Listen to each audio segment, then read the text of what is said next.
No quarter given in a match which is always full of passion and commitment.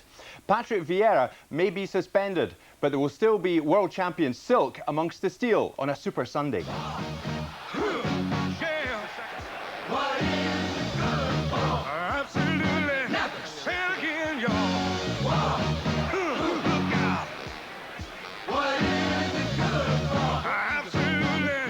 To me. Oh, wow. I despise, 'cause it means destruction of innocent lives. War means tears to thousands of mothers die when their sons go off to fight and lose their lives. I said war. Good God, y'all. What is it good for? Absolutely. Get sad again. War.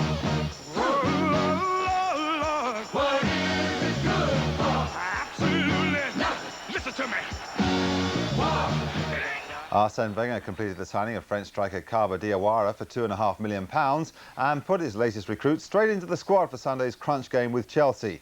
Meanwhile, Wenger's been boosted by the news his famous back four will be intact for another year.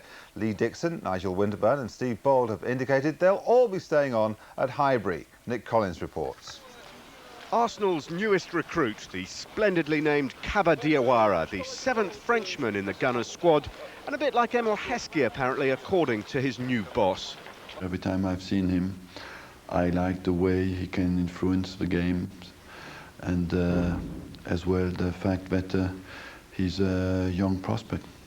With the Nigerian £4 million man Kanu still held up by work permit delays, Diawara could even get his chance this weekend.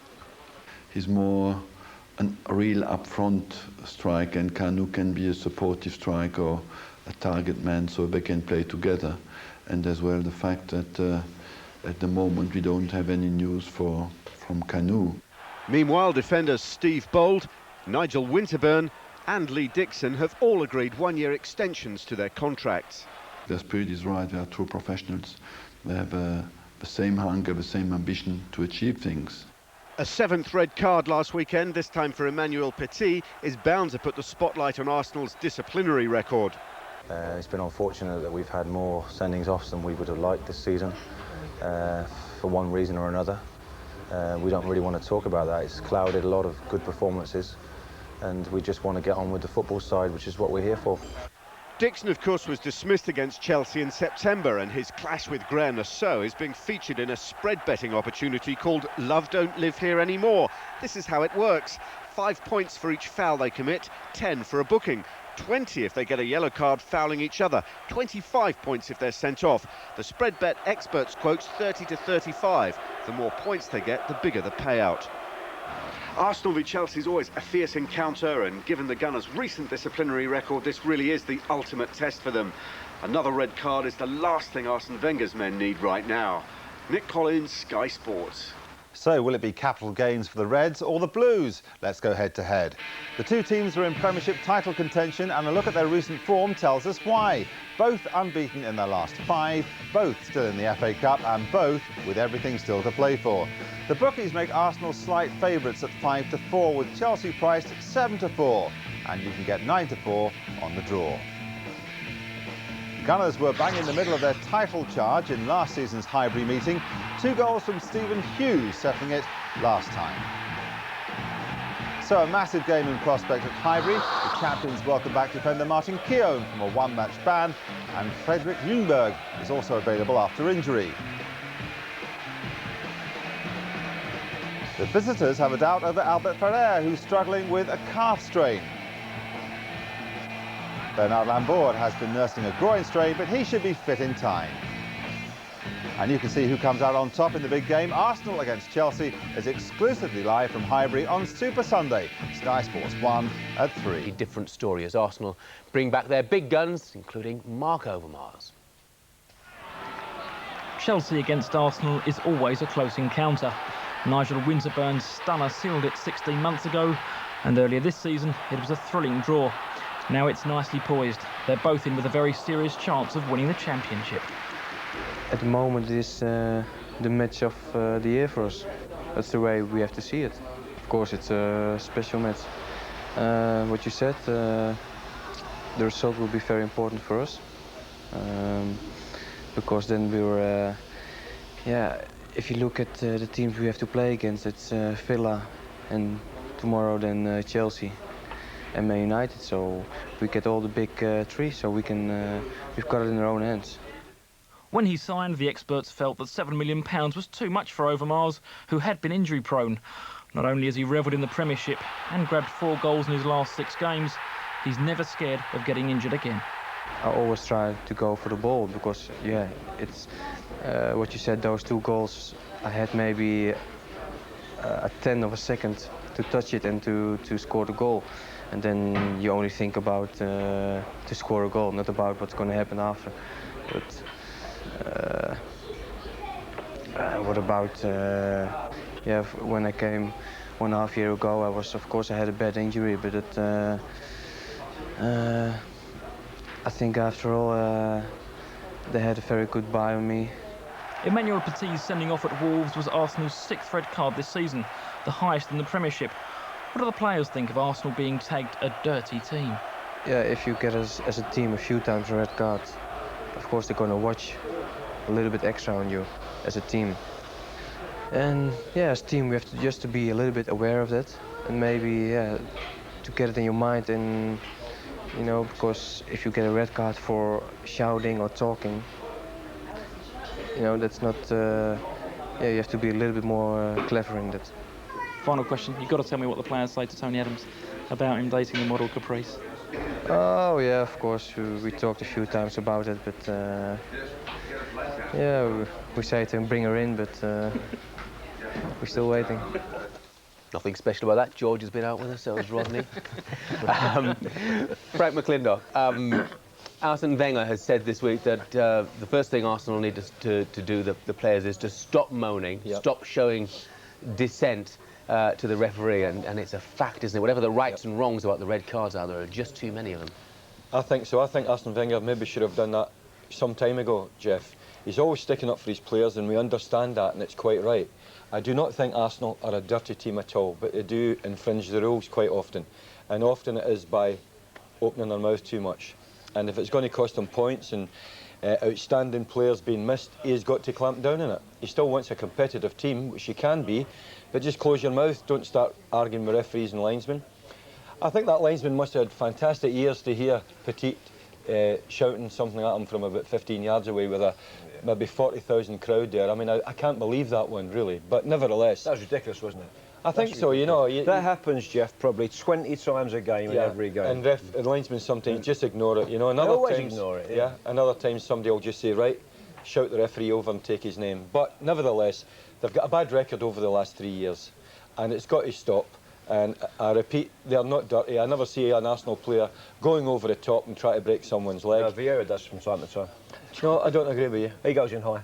Yeah, I don't agree with you, Rodney. I think he tackles from too far away too often with his big telescopic legs, and I think he should just close people down. I think that's inexperience. But as a team generally, I don't think they're dirty, but they're getting far too many bookings for their own good as well.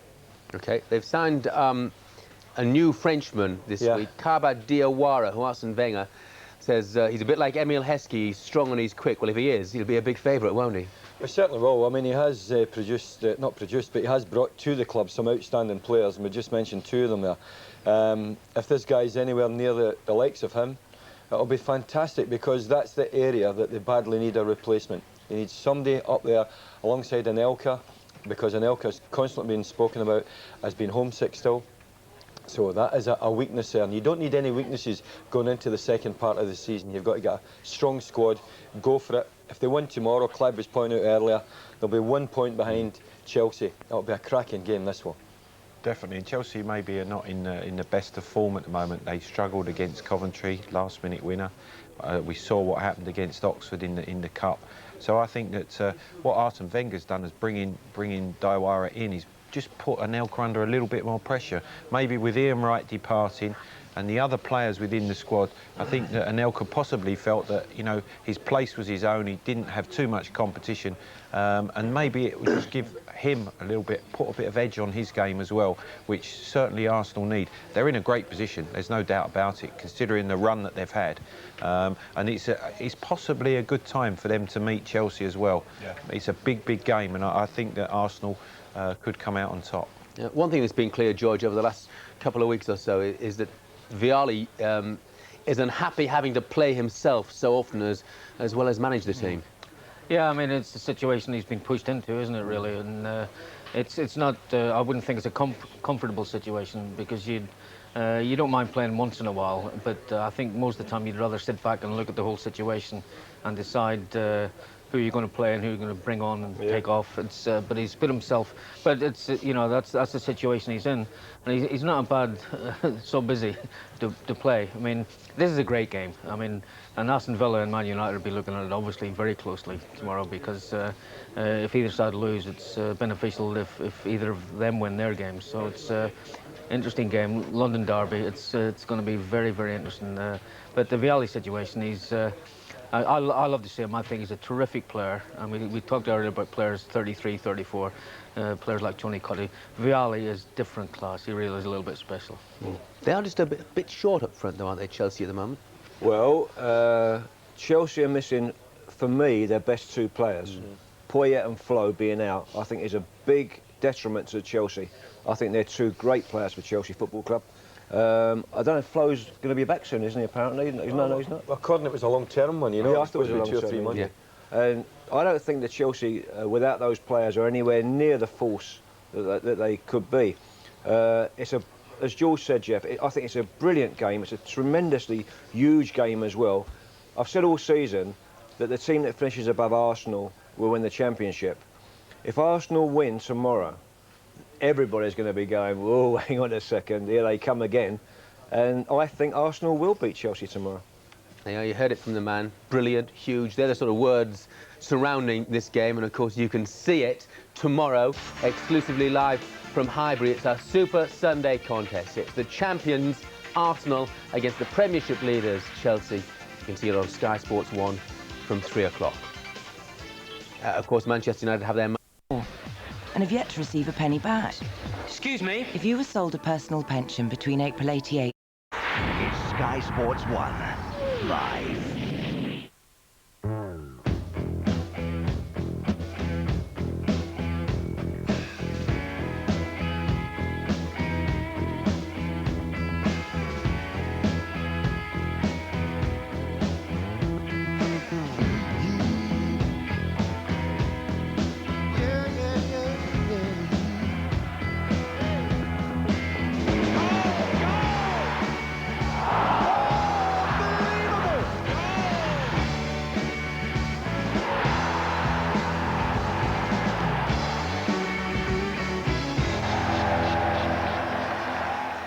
It's all blood and thunder now, no southern softy stuff when these two go toe-to-toe. In the last 6 games, there's been 19 goals and 3 off, and they're ready for more.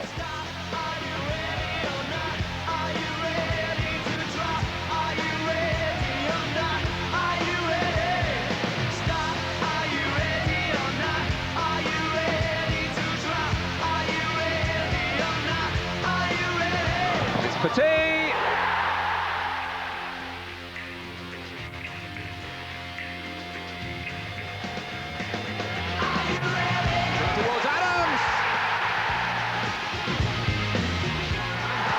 Taken. Bergkamp. Arsenal, awesome. Salah. Mark Overmars.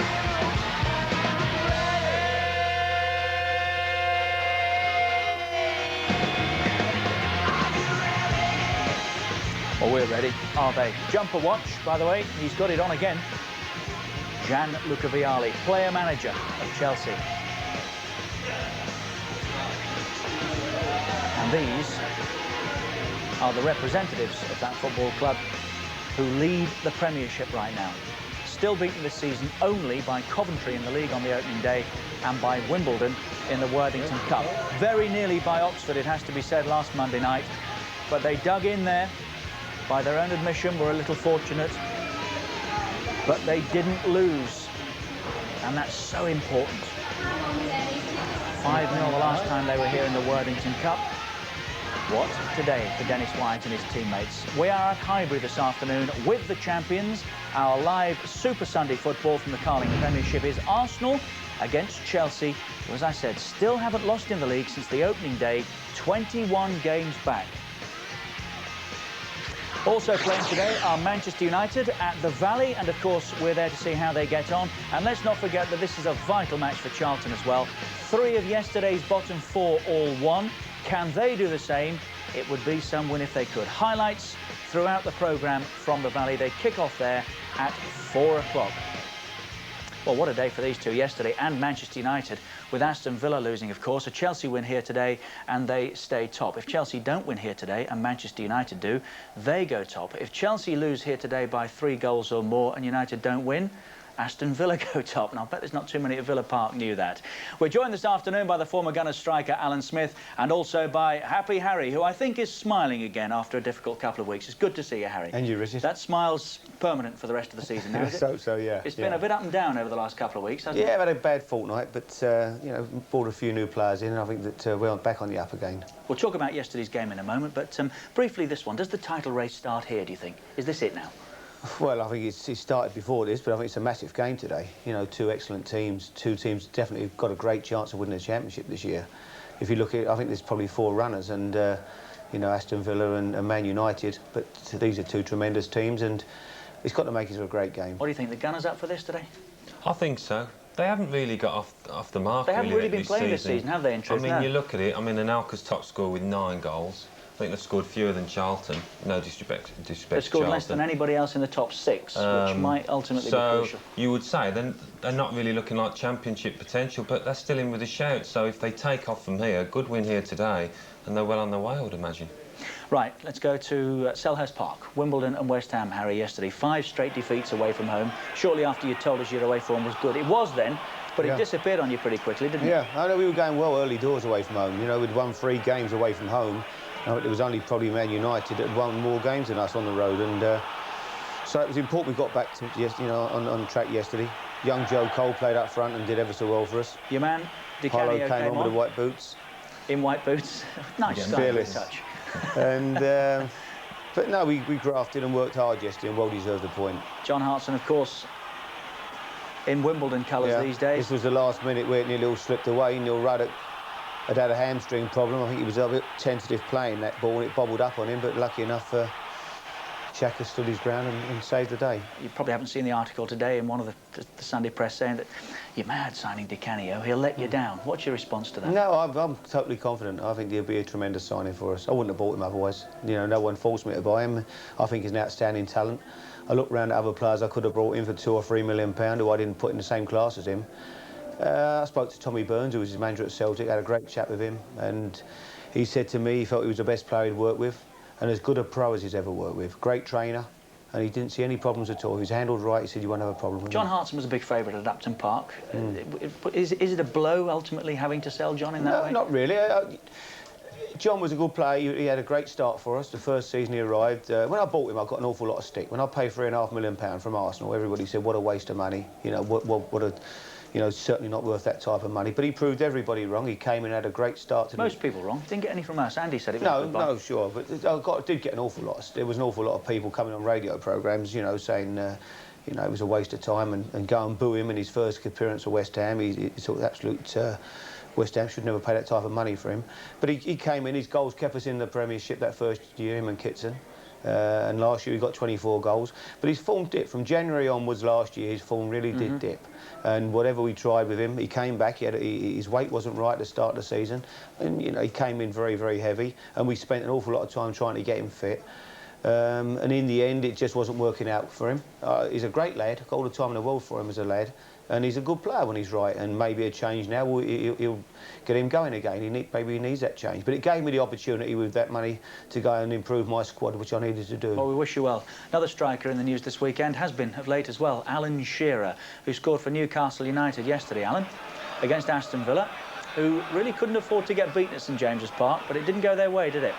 No, I mean, that's a tremendous ball from Stephen Glass, and he delivered a few of those yesterday, and Shearer must have That's what wondered... he wants, isn't it? Well, this is it. There's nobody better than Shearer, and just anticipating where those crosses are going to come in. On the day, Aston Villa looked tired. You know, they'd had all the upset in the week with the Stan Collymore affair, and it seemed to have taken a bit out of them. What are the consequences of the defeat for Aston Villa, or isn't it that significant yet? You know, they haven't really had too much of a wobble as yet, and you could look on this. They've lost to Fulham, they've lost yesterday, and every Championship side has a little lean spell, and if they can come through this, that's the test, you know. 7 points from 15. Is that lean, or is that not a bad return from a sticky patch? If you're going to have a bad patch, that's not disastrous, is it? You know, getting half the points. But they've got Dean Dublin out. Once he comes back, get the players fit, I'm sure that's what John Gregg will be looking at. I don't think it's crisis time. If they can hang in, the same as Arsenal have hung in without playing well, I think they're well capable of going again, because they've got some great players. Let's have a look at the Carling Premiership. As I mentioned, 3 of yesterday's bottom 4 won. Forest won for the first time under Big Ron. Charlton play today against Manchester United. They kick off at 4 o'clock, and we'll keep an eye on it all afternoon. Southampton beat Leeds. Blackburn got themselves a point. Coventry beat Liverpool to go above them. Everton are in real trouble now. They can't score, and they can't get a win at the moment. They've lost 4 of their last 6. Then it's Sheffield Wednesday, Newcastle, Leicester and Tottenham. And would you believe only Derby County, so far this weekend, in the top half, are the only winners. They're up into 8th on the back of that win yesterday. Arsenal, as we can see, 4th. 39 points. Manchester United have 41. Villa have played 23 and have 43. Chelsea 22 and have 43. It's any one of those 4, is it? Or do we not, or rather, do we discount Leeds at our peril, Harry? Liverpool, maybe, that far back. Are they involved? They've got a chance, but I see the winners come from the top group. Top 4? That's what I do personally, yeah. Top 4. OK. Right, let's get some team news on this afternoon. Fairly significant as well, I would have thought. George Gavin has the details. George. Thanks, Richard. Yes, there are more than 30 foreign players on the books of these two teams, but it's an Englishman who makes the headlines. David Seaman returns for the Gunners this afternoon. Patrick Vieira is still suspended, but Martin Keown is back. One change for Chelsea. Babayaro is back in. So Arsenal first in goal. David Seaman returning in place of Alex Meninga, his first game since December the 13th. Nigel Winterburn makes his 400th league appearance for Arsenal. Petit was sent off last week at Wolves, his second dismissal of the season. Remy Gard continues in midfield. Mark Overmars has scored 4 goals in his last 6 games. So has Dennis Bergkamp, but Nicolas Anelka has fired blanks in his last 6. On the bench, new signing Kaba Diawara, £2.5 million from Bordeaux. And Chelsea, Babayaro returns on the left, Petrescu covers at right back. Frank Leboeuf has scored 2 crucial goals in his last 2 games against Coventry and Oxford. Zola has gone 7 games without a goal. Luca Vialli hasn't scored a league goal this season, and he admits the strain of being player-manager is beginning to tell. Flo and Kazaragi still injured. And it's a big game today for Dennis Wise, the Chelsea skipper. Can he keep his cool today on his 500th career senior appearance? Oh, we said it was significant. David Seaman back in goal for Arsenal. Major plus, Alan Smith, am I right? Yeah, I think so. You know, he's obviously the first choice, and Alex Meninga, good goalkeeper that he is, has had a rocky spell. He has, just 1 or 2 Yeah, we problems. saw him at Preston, didn't we? And he got bullied out of it a bit. And then at Wolves last week, he made the mistake for Wolves' goal.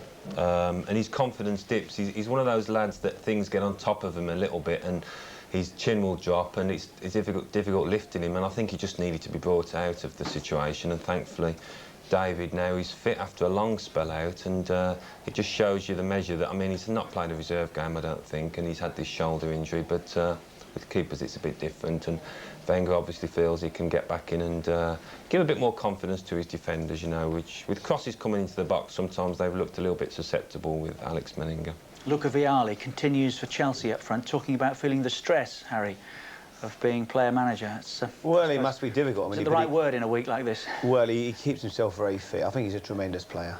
I think he's probably as good a runner off the ball as I've seen. His movement is fantastic, as good as anybody I've seen. I think probably along with Ian Wright. He makes great runs, and Zola will look to slip him in today. But it's two tremendous teams. When you look at the two sides, I mean, I love the shape of Arsenal. They're at full strength today, apart from Vieira, I would say. But the back four is still as good as ever. Got a good shape with Parlour tucking in off the right-hand side with the two midfield players and Overmars down the left. It's a good-looking team, and it's got the makings of a great game. I was just going to say, in a way, you want it to start now, don't you? It's Highbury this afternoon, live on a Super Sunday, where Arsenal, the champions, play Chelsea, who want to be this season's champions. Also, incidentally, an eye on Charlton, of course, where Manchester United kick off this afternoon at 4 o'clock.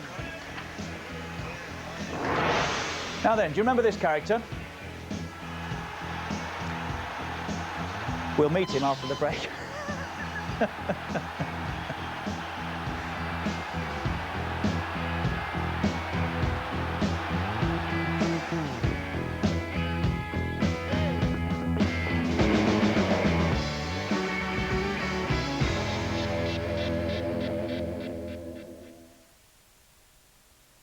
On Saturday.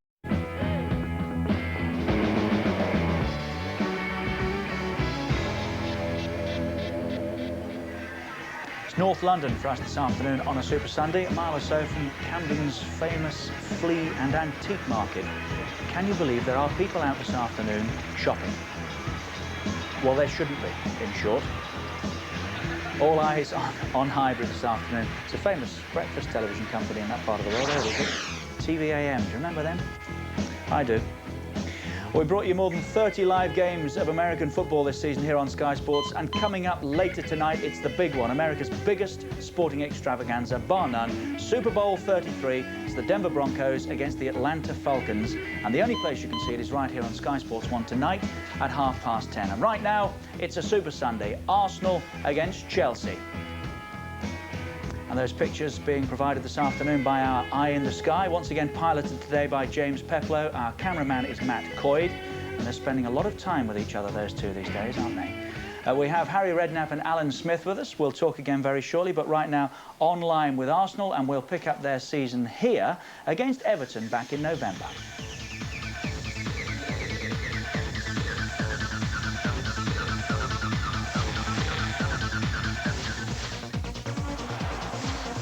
Anelka's 6th-minute goal won it. And despite their indifferent start, the champions were up to second.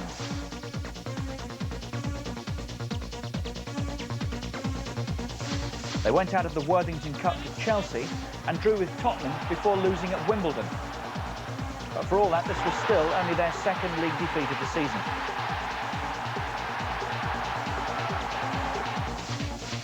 Racing Club of Lens arrived for the Champions League tie and sent Arsenal packing. A 1-0 defeat meant they went no further in the tournament. They were behind to Middlesbrough after only 6 minutes here at Highbury. Townsend for Middlesbrough, nicely done too here. Dean Gordon has got acres of space, and it's a goal for Brian Dean. It's Guard again. It's chipped forward, and now Guard. It might be the equaliser.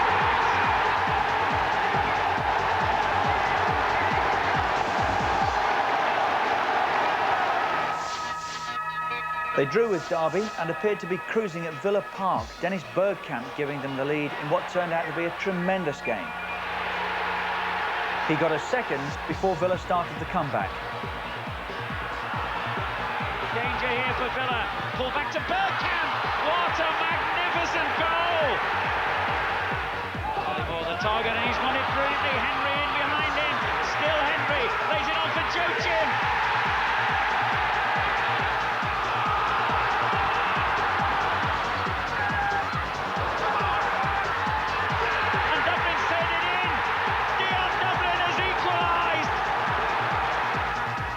And Dublin rounded off an extraordinary comeback to leave Arsenal and Arsene Wenger doubting their championship potential. I think we are too far away to think that we can defend our championship. I think we have to be realistic and to try now to go from game to game. But I don't think that we have today to speak of us winning the championship is not reasonable, especially when you're 2-0 up and you lose 3-2. But they bounced back against Leeds. Patrick Vieira got them 2 goals in front. Hasselbank then scored for Leeds, but Petit made it safe. Great run by Petit! But their first win since the start of November was soured by Gilles Gramondi sending off for violent conduct.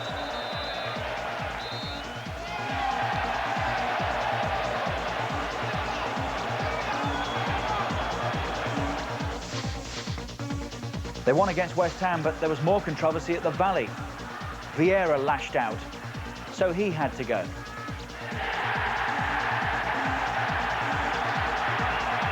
But Arsenal still got the points.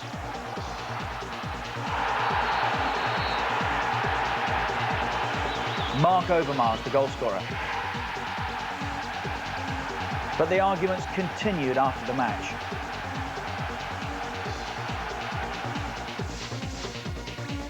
It was second division Preston in the cup, and they got a real scare here. Kurt Nogan put them 2 up.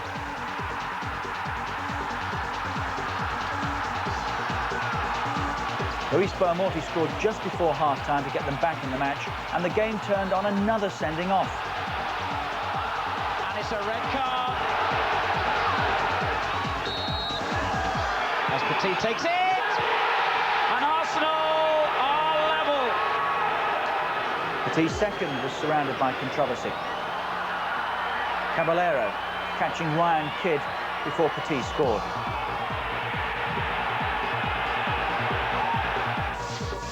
At last, they got their hands on Kanu. A draw with Liverpool was followed by a win at the City Ground.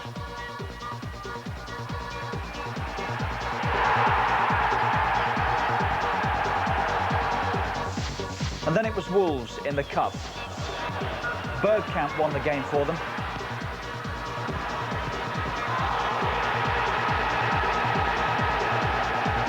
Well, this time, Petit was sent off for something he allegedly said.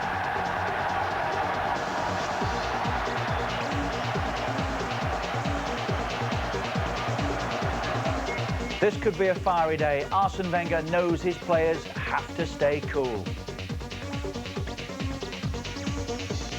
The only London club to have won the title since 1961, and this is significant, 1 point better off than they were at this same stage last season when they were 5th. Scoring less goals, 16 less, but they're conceding fewer, 15 less. 13 clean sheets from 22 matches played. 5 unbeaten now, and they've won 4 of those. The last 3 in the league, incidentally, they've won 1-0. It's a familiar ring about it, isn't it? Here at home, still unbeaten. Anelka's the top scorer with 9, but he hasn't scored a league goal since November the 29th now. Bergkamp's got 7. It was 15 at this same stage last year. 5 off, 7 in total this season in different competitions, and across the 27 months of Arsene Wenger, it's worse than that. Beat Charlton by a goal to 0, drew with Liverpool 0-0, beats Nottingham Forest by a goal to 0. That's the last 3 in the league. Now then, George Gavin spoke to Arsene Wenger a little earlier this week, and he started with that disciplinary record. The 19th and latest Arsenal dismissal in Arsene Wenger's 27-month reign. Does he defend his players right or wrong? You can understand sometimes that isolated incidents, I'm maybe a little bit protective to my players. But I just feel that if you look at the overall situations, we are punished a little bit quickly in some situations. That's why I protect my players. It doesn't mean that I agree with all they do, but I just think that at the moment we were in the spotlight through the medias, and we are a little bit too much and too quickly punished. They've met 6 times since the start of last season. So far, there have been 37 yellows and 3 reds, and plenty of fire and brimstone. But Arsenal won't be holding back.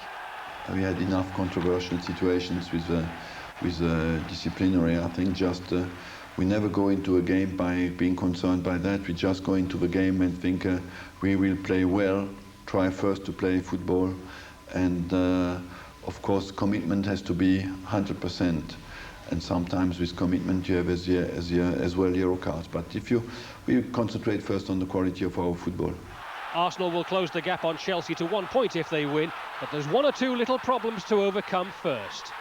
To pick out one is at the moment very difficult. Maybe Zola is the most creative one. And above all, it's a home game where no matter who you play, we have to be efficient, and we want to win it. That's why I think the fact is we know that we play against Chelsea is a strong team, and that just we have to play at our best. That's our main concern. We have to be individually, collectively very strong to win the game, and that's our target. All the rest, the consequence of the result, you have to accept. But you know, you can only have good consequences if you play well and if everybody individually plays at his best. Just wonder about the psychology, Harry, of going in against Arsenal these days. Has he changed them mentally, Arsene Wenger? Are they stronger now, if that's possible, than they were previously? I don't think he'll be any stronger than George's teams were. I mean, they were, you know, George had tremendous teams here, you know, that Alan played in and won championships and God knows what. So I think he's just carried on. He's still got the same back four. For me, that is the backbone of the team. You know, Adams is back with Keown, Dixon and Winterburn, Seaman back in goal. It's the best defence in the country, by far. He's added, obviously, Vieira, Petit, Bergkamp, Overmars have come in, and they've been fantastic players, and Elka. And Parlour works his socks off up and down that right-hand side. They're just a fantastically well-balanced team. And how tempted as a manager is he to change that back four? Because at some point he's got to, hasn't he? Does he do it en masse? One by one, little by little? I'm sure when he came, he may well have thought about changing it, but the more he looks at them, he realises he can't do any better, because I watched Dixon and Winterburn play. I've never seen players play with so much energy in my life. They play like 22-year-olds. They're older than this guy. You can't get kids. Not easy. You can't get kids who play full-back to work with the same and play with the same enthusiasm as them two. You know, they break up attacks, they bomb on the overlap, they race back when they lose possession. They're just absolutely tremendous. It's a great base to come from, Alan, isn't it? That's right. I mean, when he came into the club, Arsene Wenger, I think he came in with an open mind. I mean, he might have looked at the birth certificates and thought, well, I'm going to have to change these lads soon. But they've just gone on, and you know, Bold, Dixon and Winterburn have been given 1-year extensions this week. I mean, it just shows you what Wenger thinks of the lads. If they're doing it, you just pick them on merit. I mean, you say, when do you change them? Do you change them en masse? You just do it on merit. If they're still performing, you pick them. But he's gradually building up his defensive cover. I mean, young Matthew Upson, he's got high hopes for, and I think he'll do well here. The fullbacks are a little bit harder to cover for, but he's got David Gondan and Nelson Vivas. But it will be a very crucial time for Wenger when he does actually have to say goodbye to those lads and say, well, this is my new defence, and see if they can continue the way they have been. Now, I think you'll enjoy this. 12 months ago, this fellow was just another face in the crowd. He takes up the story and the introduction. My name is Barry First. I'm aged 34, married, and I'm a first cashier at Barclays Bank at Hammersmith. Oh, and at the weekends, or whenever the games are on, I like to go and watch a little bit of football.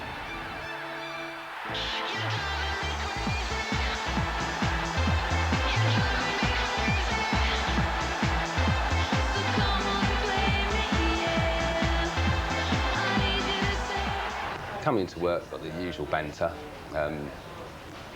First person comes up to me and says about standing outside waiting to get in, and he sort of said, "So what did you do at the weekend apart from make a pillock of yourself on national TV?"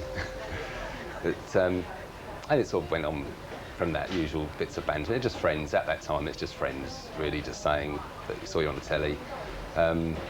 Then come to after work, like, or the lunchtime period, go out in the street. Got recognised a few times in the street. Coming from here to the station, which, as you can see, is not particularly far, and what it would normally be a sort of 3 or 4 minute walk tended to be a sort of 20-minute walk for that week, because I got stopped about 5 or 6, 7 times on the way to the station. And a lot of European supporters, whether be they Dutch or Swedish, Scandinavian from somewhere, will come up. Irish people will come up and after photographs, like with little children, and I'm sure the child looks at me and looks at the dad and thinks, why am I having a photograph of him? But they then recount stories to me of I'm really famous in their local bar or pub or something, and there's a photo up of me, or framed photo on the wall or something like that. So when they get back with their photograph with me and whoever it may be, then apparently that'll make them quite well known in their country. It's quite nice up to now, I've got to say. Even going to away games, a lot of away supporters will come up if we're having a drink before the game up there, and come up and say roughly the same sort of things as the Arsenal supporters, and in a way it's quite nice. It engages you in a bit of conversation with the away fans as well, which probably is what football should be like, that we can all have a chat before the game and have a drink and a chat. Barry First, who we first became aware of at Old Trafford when Arsenal won there at the back end of last season. We've made him a celebrity. He sits in the East Stand there, the lower tier, and I'm sure, as you can see, most are standing up to give him some room already. We'll keep our eyes on him this afternoon. Took some finding, but we got there. Kaba Diawara, Arsenal's latest signing at £2.5 million, 23 years old, came in from Bordeaux. Making the introductions himself this afternoon. It's a Super Sunday this afternoon at Highbury. After the break, Vialli on Vialli, who just can't score a league goal right now. Haven't scored yet in the Premiership, and certainly I'm not going to score on Sunday because Arsenal defensively are almost unbeatable, but you know, I would like to score as soon as possible.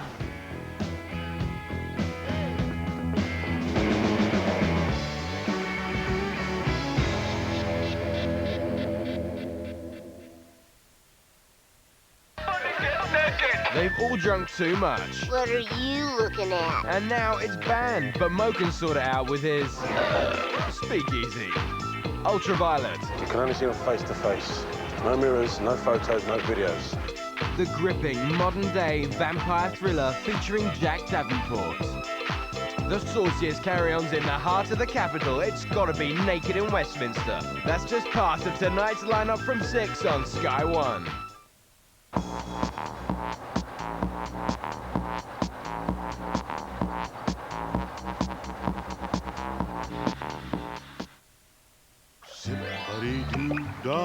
The Mitsubishi Charisma, with its new revolutionary GDI petrol engine, gives up to 20% less CO2 emissions. Sunshine heading my way.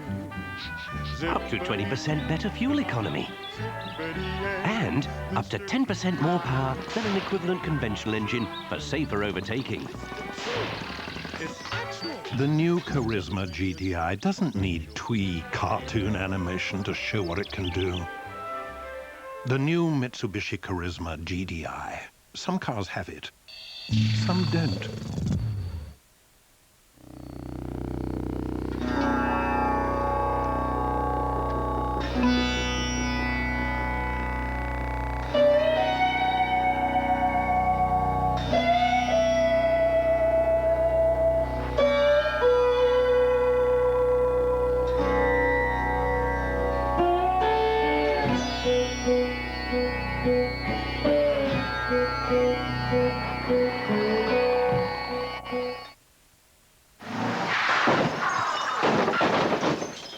Oh no, how am I going to sort this lot out?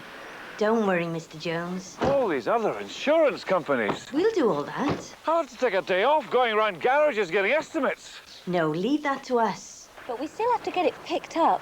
No, we'll get it picked up. No problem. When do we have to come and get it? Don't worry. We'll deliver it back for you. I wonder if it'll be... Cleaned inside and out and looking like new. Well, it certainly looks good. It's better than that, Mr. Jones. All the work is covered by a 3-year guarantee. For easy, low-cost motor insurance... Better talk direct to Direct Line. Hunting. It's a way of life. Lovely, soft filly. Steady. Daddy gave me this land. Handsome beast. Eaten. Ascot. The lower classes. Lazy freeloaders. I break them in personally. Discipline. Oh, yes. Discipline. Trot on. Help get rid of all that hoarseness and stuffiness in one fell swoop with double action lockets.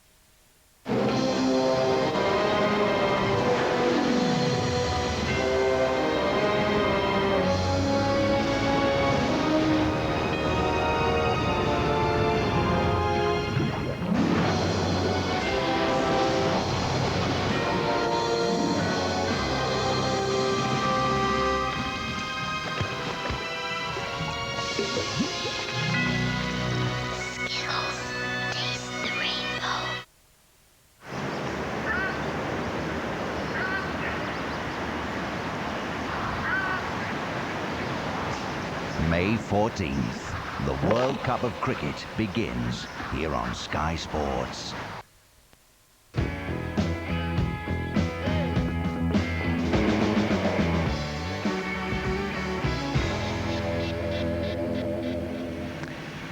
Alexandra Palace, high on the hill, about 4 miles or so from Highbury this afternoon, which is where our Super Sunday match presentation comes from.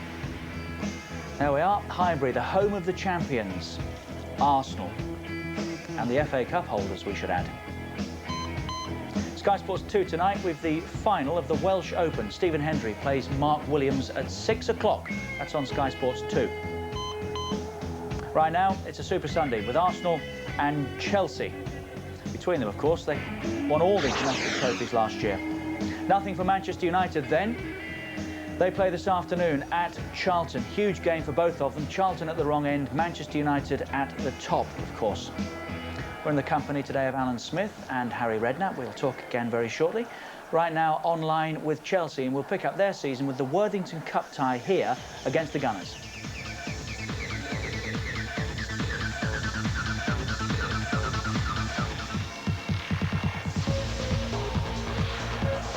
Neither side fielded their first choice 11, but Chelsea really took advantage. Chance here for another Chelsea goal.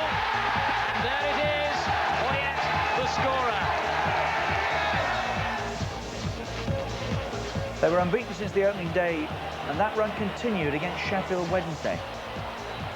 1-0 to Chelsea. Gianfranco Zola. But Wednesday got a point. Here's Alexander. It's good ball by Sonna. Booth! The run finally ended at Wimbledon in the Worthington Cup. Gale on the near post. And Earl's header! He scored! Robbie Earl! Villa came to Stamford Bridge as league leaders, but they went behind to a trademark free kick from Zola.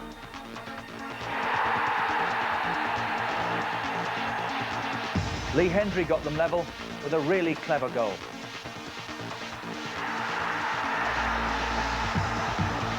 But Chelsea took the points thanks to a late winner from Flo.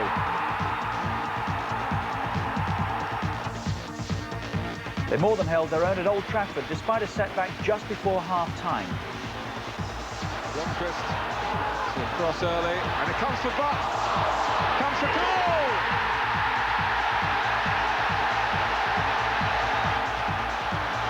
Wise for Zola. Manchester United trying to hang on. Zola!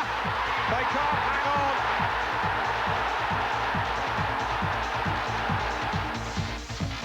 on. Back at the Bridge, it was goalless against Tottenham until 10 minutes from the end. Here's Poyet. Yes!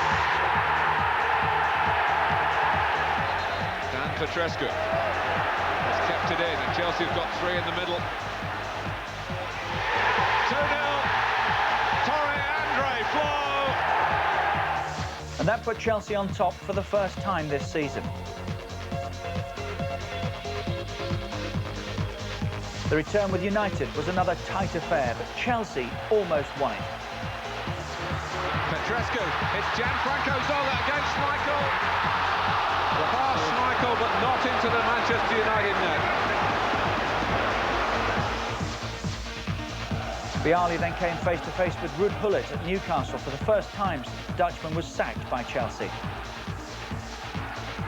Vialli came out on top thanks to a goal from Petrescu. Coventry are still the only team to have beaten them in the league, and they threatened to do it again when Huckabee scored at the Bridge. But the berth got Chelsea level in first half injury time.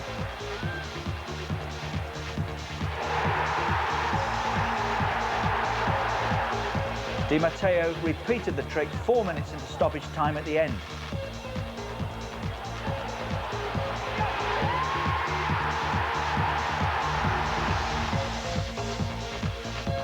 They had a real scare at Oxford United in the Cup last Monday.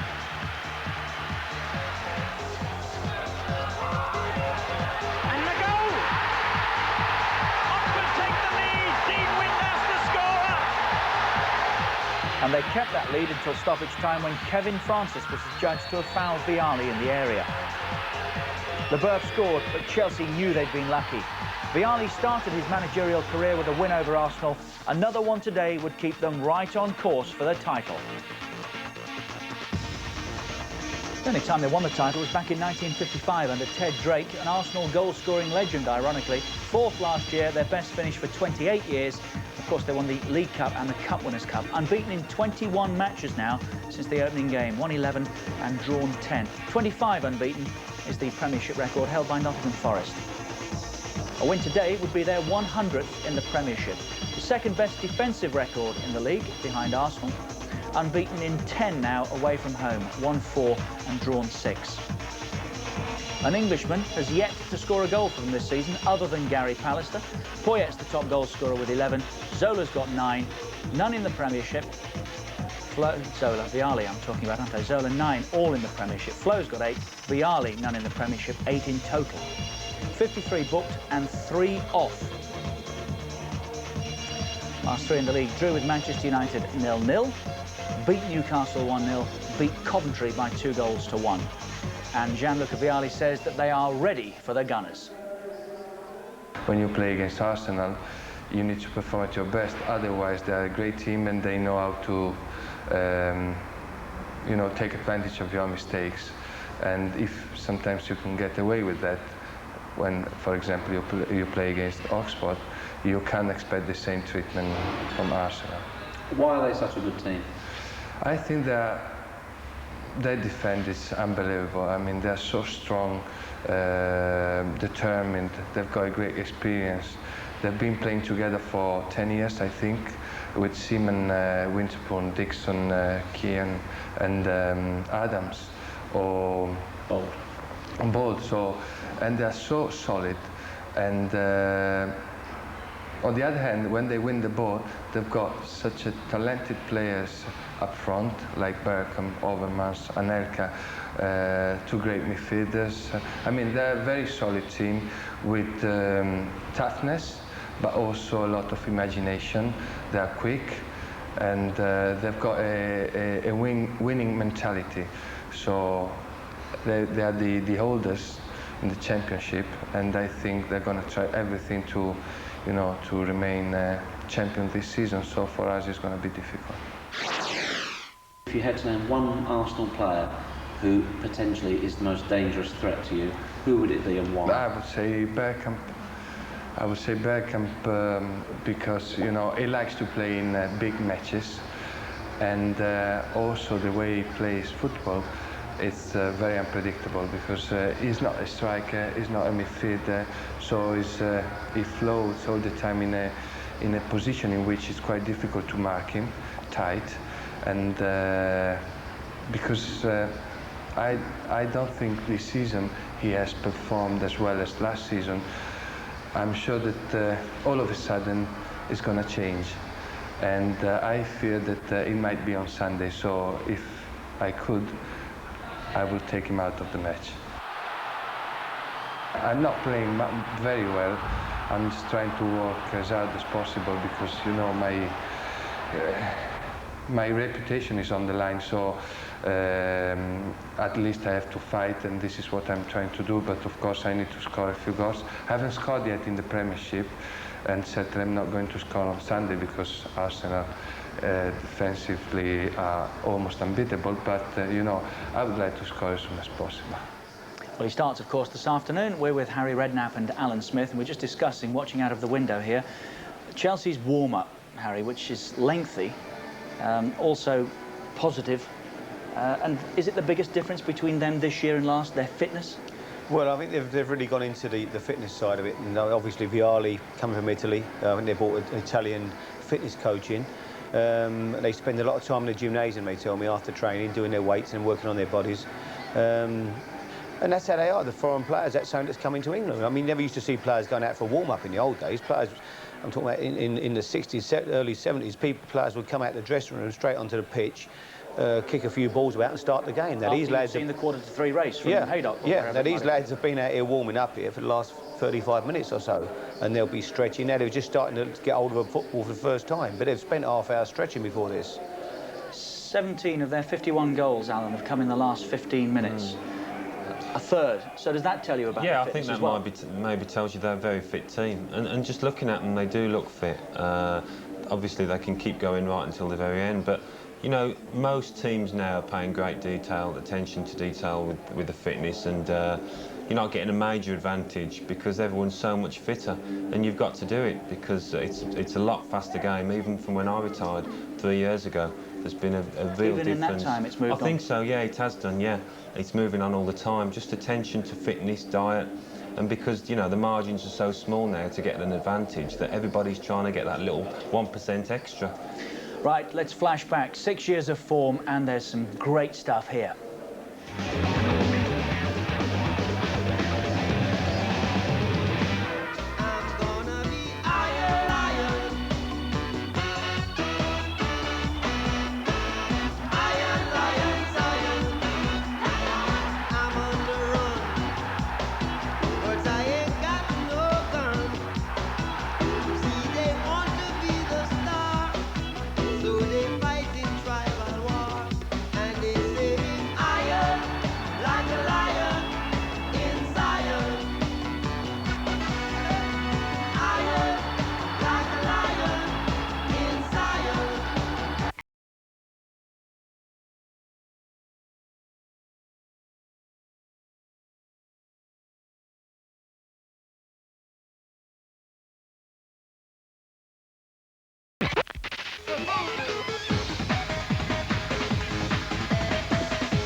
Little bit of honey to alleviate the pain, to alleviate the pain. Well, if it feels like summer, you're catching the sun, and don't wait for the evening to fall.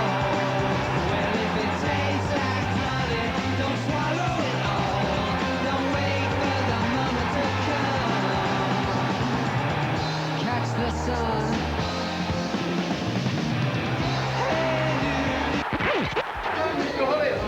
How are we doing, Mr. Chairman? How are you? Nice to see you.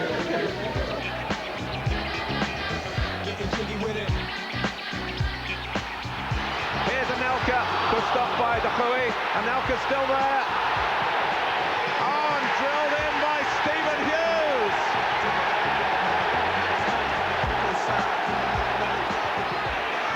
Hughes, he's got another one.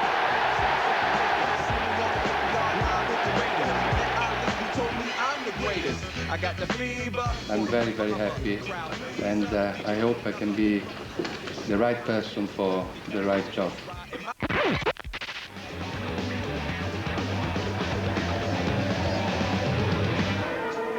Well, so far so good for Vialli. 123 games down the years, all of them in the top league. Arsenal unbeaten in 6 in the league, and they've won 3 of those. Chelsea's last win, September '95, 1-0 at the Bridge. Mark Hughes the scorer. Champions unbeaten in 8 here, and they've won 6 of those. March 1990, Chelsea's last win here. John Bumstead, the scorer, in a 1-0. That 5-0 in the Worthington Cup earlier this season remains Arsenal's biggest home defeat for 73 years. That's live today on the Super Sunday. Arsenal against Chelsea. We're also with Charlton and Manchester United at the Valley, where they're about to kick off at 4 o'clock. Charlton play Manchester United. Highlights throughout the afternoon as we enjoy Arsenal and Chelsea. And our match commentators are Andy Gray and Martin Tyler. Well, thank you very much, Richard.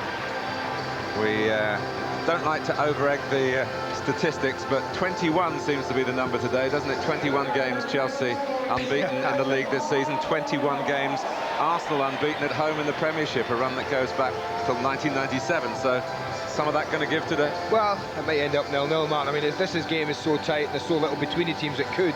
The one thing I do hope we get is plenty of excitement, plenty of goal-mouth chances. I actually don't mind if it's a draw, as long as it's 3-3, because then everyone will enjoy it. Well, one factor that might help that is a wonderful pitch here, absolutely tremendous. I was up at Newcastle yesterday, they've got problems with the pitch.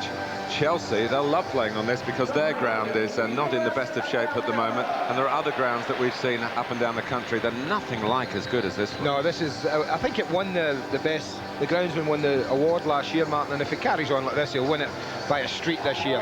I can't think of too many surfaces I've seen, had a little walk on it earlier, that are as good as this. It's had a lot of rain, so there's a little bit of give in it, which is absolutely perfect for what a footballer would want. A little bit of give, flat surface, couldn't ask for more. To the team news, and it's almost back together again for Arsenal. The first choice team. David Seaman returns in goal after a shoulder injury that's kept him out of the last 7 games. Martin Keown's available again after suspension.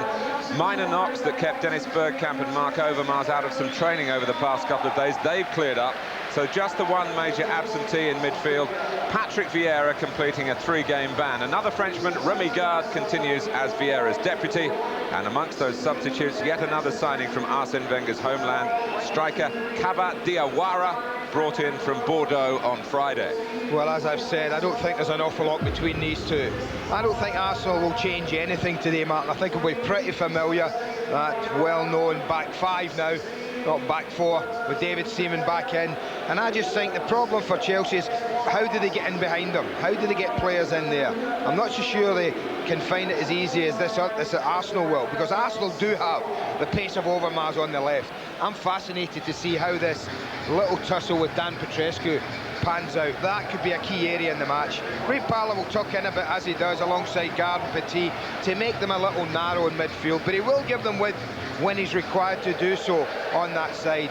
With the pace of Overmars, you've also got the pace of Anelka in behind them. So if Chelsea hold high up the pitch, 2 players that can do anything, because Bergkamp will drop off into all areas and just pick players' runs out. Chelsea bring back Celestine Babayaro for John Terry. That's the one change. It provokes positional switches involving Dennis Wise and, as Andy suggests, Dan Petrescu. The striking department depending very much at the moment on Gianfranco Zola and the player manager, with Torre Andre Flo still injured. The 17-year-old Mikael Forsell from Finland is amongst the substitutes. Well, very similar systems. It's more of a 4-4-2, but it's in midfield where I mean, I think Dennis Wise, to me, will find it difficult to discipline himself to play here, Martin. But if he doesn't, and he doesn't protect Petrescu, then I think Overmars really has got the pace and the ability to test Dan. So it'll be interesting whether Wisey stays there, and they just tuck Babayaro in a little bit alongside Parlour, so that they maybe just go 3v3, because there's no doubt if they do that, then Lasso will be happy to come up the outside. You can see from that team, even with Wisey, Desailly, Di Matteo, Babayaro, there's no great pace there. Vialli, who I agree with Harry Redknapp, young kids watching today, if they get a chance to watch his movement, watch it. But it's not blistering pace, it's not going to frighten you. Zola might hold the key to whether they open this Arsenal defence or not. But the one thing they will be, and they have been, Martin, with this back 4 at the moment, and this goalkeeper, very hard to beat and very hard to play against. Well, it's certainly a day on which to wrap up warm. You just wonder, we talked about the good quality of the pitch here. There are natural spaces in between the stands, allowing the elements to get in and help the ground staff produce this real carpet for what should be a fascinating contest. Good fortune may have kept both these clubs in the FA Cup last week, but you do not stay in a championship chase because luck is on your side. These two London rivals full of flair and fighting spirit, bags of drive and determination. And all of that will be put to the test this afternoon. Along, Andy, I think we feel, with the ability to remain cool in the heat of the battle. Well, that would be the thing. There's no doubt about that, Martin, that keeping a cool head is a big factor in this game. And I think as the last thing the manager will probably say before they go out is exactly that. Don't get anybody sent off. It's too big a game. Well, this is the fan that we've made famous. Barry first. We saw him when Mark Overmars got that winning goal at Old Trafford, the final whistle, that pivotal game last March. Well, of course, Manchester United play Arsenal at Old Trafford again. What is it, February the 17th now? So I wonder whether he'll be making the journey once more. I think he'll be there.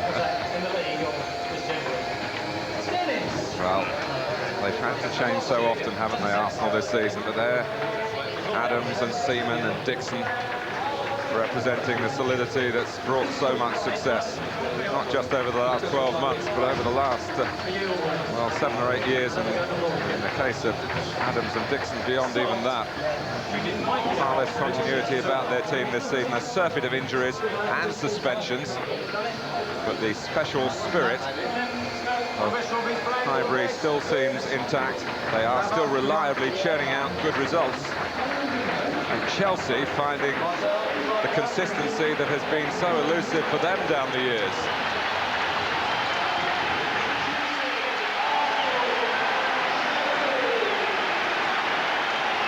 Well, Arsenal so strong over the second half of last season. They are on a roll again.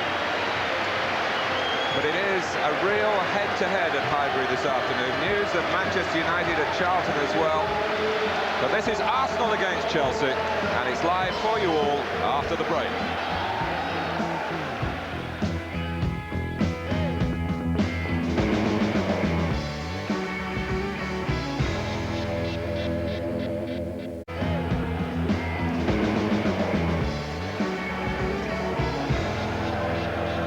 It's a Super Sunday from Highbury this afternoon. Arsenal against Chelsea. That's our live match. Also kicking off at 4 o'clock today over at the Valley. As you can see, they're just taken to the pitch. Charlton and Manchester United. We will have highlights throughout the afternoon. Right now, let's join our match commentators here, Andy Gray and Martin Tyler. Well, what an afternoon ahead. Ray Clements is here, presumably as England's goalkeeping coach, checking on the return of David Seaman. In theory, any one of 3 clubs can finish today top of the table. A Chelsea victory here would guarantee that they stay as leaders. Manchester United will be top if they win at Charlton and Chelsea fail to take the 3 points here. It could even be Aston Villa if United don't win and Chelsea's goal difference is damaged by a heavy defeat.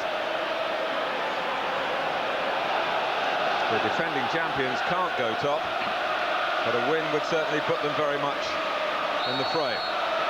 Chelsea kick off in, well, you'd have to say very, very good conditions for this time of year. Not too much wind around.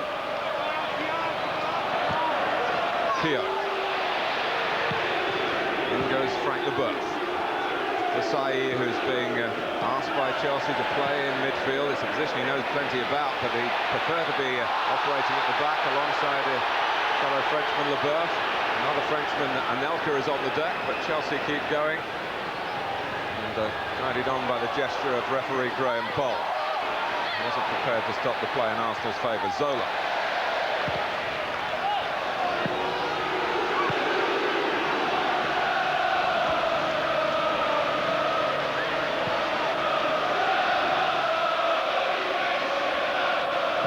Dubrick.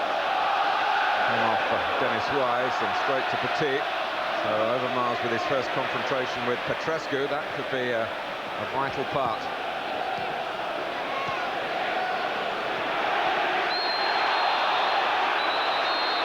Anelka going in. I was having a word with someone, the referee. I don't think it's Anelka. No, it was Anelka who maybe felt aggrieved at what had happened earlier. He's looking for some, maybe it is. We'll wait and see. It's Frank Leboeuf.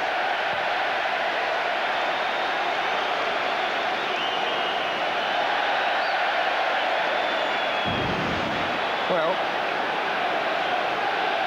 use of the hand. Obviously decided it was deliberate, the referee. Denied Anelka a chance to go past him. Great climb that from Desailly. Well, Graham Lasso wanted it to run out, but it wouldn't have been his throw. And I thought Desailly got the touch on it. That'll be a good tempo this game, Martin, I think, early on.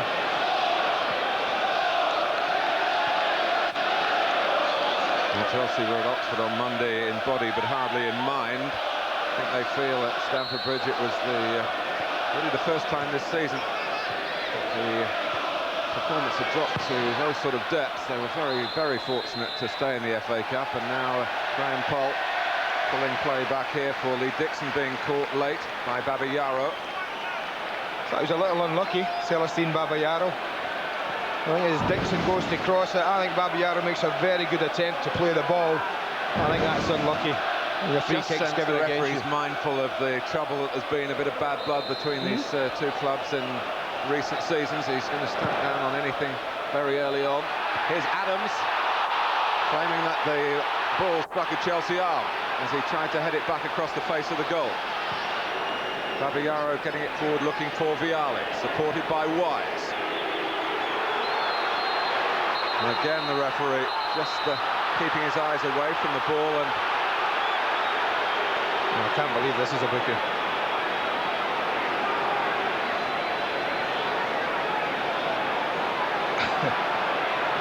Well, the Arsenal player who was chasing back was Dennis Bergkamp. Well, I always get plenty of lead in his pencil, Graham Poll. Because the way it started, he's going to need it. A very significant booking. It's the 5th for Bergkamp. Actually, they've come in, what, 6 matches plus 3 minutes 40 seconds. And that means a suspension. It could mean that Bergkamp misses the match at Manchester United. I'll explain more about that in a moment. Let's look at the free kick. The little wizard Zola is taking it. David Seaman able to catch it. Catch in practice. The question mark over Bergkamp refers to the next round of the FA Cup. If Arsenal play here on the Sunday, and there might be a switch against Sheffield United, that would be the match in 2 weeks' time that Bergkamp would miss, and he would be free to go to Old Trafford. If that game is played on the Saturday, then the suspension wouldn't have clicked into place by then, and it would be the Old Trafford game that Bergkamp would be out of. So there might be some news on that in the next 24 hours or so. It's complicated because Tottenham are scheduled to play in the Premiership that weekend, and the police have a view on these North London games, who plays where and when.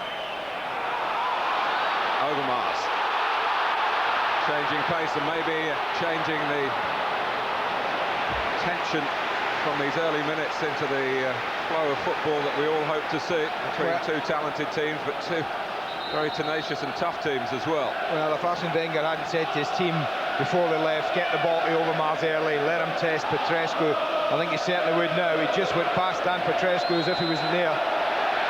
So easy. I think he's a fine wing-back, Dan Petrescu, but I've always had a little worry, a little question mark over his defending against a real quality winger. And Overmars is certainly that. Bergkamp takes the free kick. But Ferrer is not fully fit. That's why he's not playing on the right-hand side of Chelsea's defence. And they've decided not to risk the youngster John Terry, although he is one of the substitutes. Desailly needing all his experience to get out of trouble there. Did it very capably.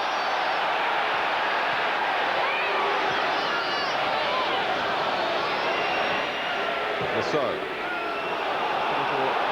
nervily played. Dubry leading it for the goalkeeper, and in doing so, in danger of obstructing Overmars. Well, he wasn't in danger, he did. It was just a matter of whether, obviously, Graham Poll felt Overmars wasn't getting to the ball. Ed de Hoy was. But he took a chance, Michael Dubry. It's a sloppy ball across goal. You can see he looks at Overmars, he walks into his path. I think he's lucky to get away with that.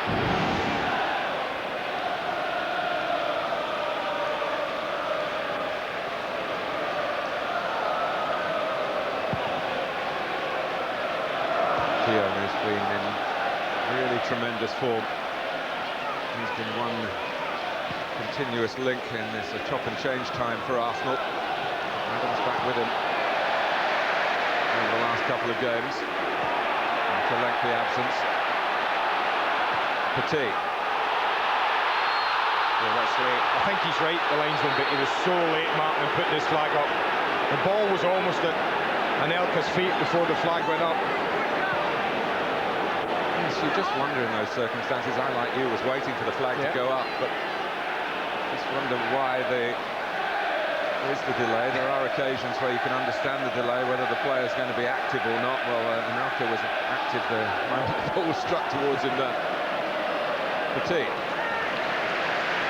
Winterburn, 400th league game for Arsenal today, only the 5th player to achieve that milestone with this London club. One of the others, of course, is playing today, Tony Adams. Parlour. Bergkamp. Sure by Babayaro. Didn't start the game at Oxford because he was late back from international duty with Nigeria. Vialli, Babayaro runs for Desai, who's not the most natural goal scorer. He's got many other qualities. He certainly has. I mean, it was there to be hit. It was a lovely little build-up. Ball in from Zola to Vialli, and the little header back were excellent. Just required a better strike, better finish. And it's been a very bright opening, both teams. I wondered whether Chelsea might come and sit, Martin, just for a bit, see what Arsenal had to offer, but they've started as brightly as Arsenal have. Both sides looking to go for it early on. Good sign. Another capable header from Keown.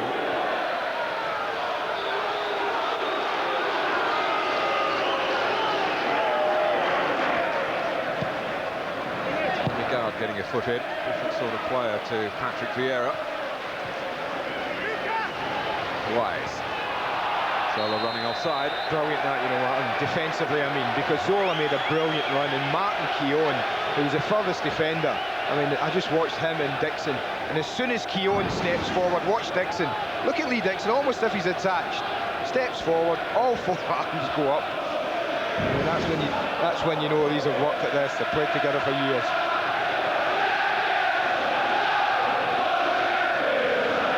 Tony Adams, who's been singing the praises of Arsene Wenger this week, how much he's enjoying the type of management that Arsenal have these days. Guard.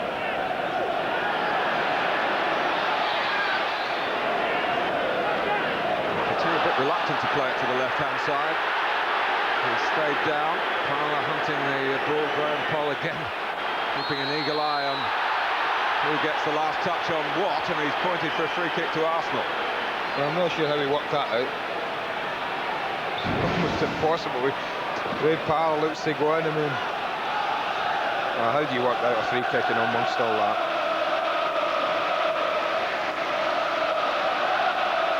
But Arsenal have it.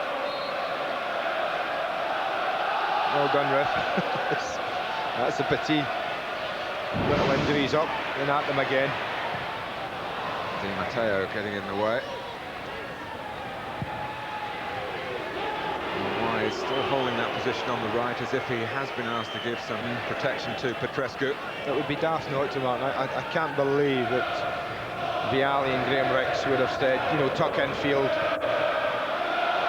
Leboeuf playing Anelka onside, but also giving himself a chance to deal with the danger. Yeah, if you're going to make you cover the runs and cover them deep. He's in there quickly again, but Overmars gets it back. Now what's Bergkamp going to do here? Well, he's giving Ed Defoe some work to do. Great play. Sign of a good quality striker. He's not rushed in this.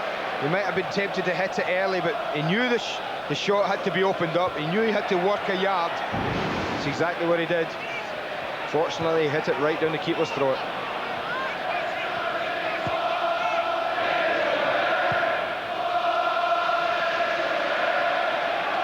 Dixon.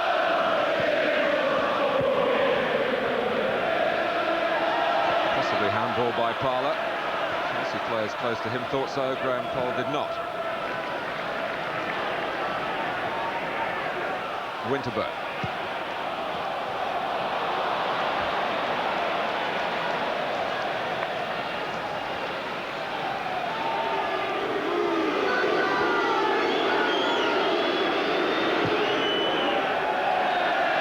It's an awkward time in Chelsea's season, Andy, with the absence of Torre Andre Flo. Got to remember, Laudrup, of course, has left. Kaziragi, I'm afraid we won't see him again this season. Poyet, who gets goals from midfield, he's a top scorer. He's going to be out for a few more weeks at least. They are rather leaning on these two very fine players as their attacking options. Well, they have no real other option, Martin. I think you're right there. Vialli is down. Oh, Martin Keown just caught him. I just wonder if Graham Poll will bring him back later. Letting the play go as Chelsea have the ball, but we're interested to see what he does, if anything, now. No, he's just saying nothing. He's having a look to check how Vialli was. The fact that Vialli's back on his feet might have just helped Keown. Lasso is down. Of course, there have been some real jousts between Graham Lasso and Arsenal players on his side of the pitch in recent seasons, particularly Lee Dixon, who was sent off when the sides met at Stamford Bridge at the start of the season.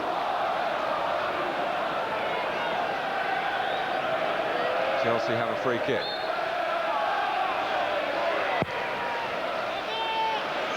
And David Seaman untroubled. Arsenal have done pretty well in Seaman's absence. Very well, in fact. 6 wins and a draw. Not bad. You'd be a little peeved if you were the goalkeeper in that case. Alex Manninger I'm talking about. Having kept goal on such a fine run. To be dumped on your backside on the bench. But he's a young lad with a pretty good future, I would guess. His time will come. Yeah. Often been on the losing Arsenal side, but he has twice against Chelsea. Of course, he was in goal when Arsenal took a big risk with that weakened side in the Worthington Cup here earlier this season. Trounced 5-0. Overmars. Winterburn infield of him. Overmars tries to catch De Hui out with a shot aimed inside the goalkeeper's right-hand post. Yeah, I think it might have been going wide, but it had to be saved. He wasn't sure. He does like to do this, Mark Overmars. He's not frightened. Yeah, I think it was probably just sneaking wide, but it was too near the post for the goalkeeper to leave it. Towards Tony Adams. Dubry makes sure it doesn't get to him, and Wise cleverly diverted it away from Overmars, retrieved by Bergkamp. Petit and centre forward for a moment was Martin Keown. There is a feeling in the Arsenal camp that they won't like to have seen Bergkamp booked, of course, because it does mean a one-game suspension. But when he's got this little bit of fire about him, there's generally more devil in his all-round play as well, and he's trying very hard to influence proceedings in his first 15 minutes. He has been complaining, of course, that Arsenal are one of the more sinned against than sinners, standing against the rash of red cards that have happened again for the defending champions this season. Carlo wins that perfectly fair. He'll have to be quicker than that. Oh, a mistake by Leboeuf. And he just recovered. He's got Dubry there to help bail him out as well. Remember the first goal in the league game here last season when Arsenal won 2-0. It was a Leboeuf mistake at this end of the ground then. No, he just completely misses the ball. Takes his eye off it. Not to be fair, he got back in quickly.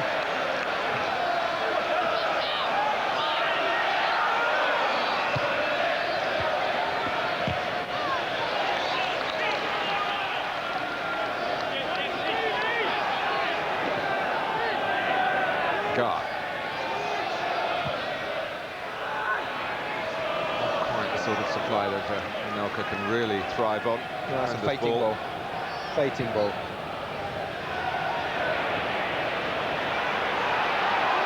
Overmars. Bergkamp. Flag has gone up. It was a delightful touch.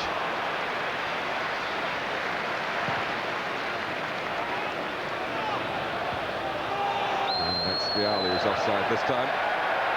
Really had to underline the player part of his title at the club again. Seemingly settled as far as the Premiership is concerned for the management role.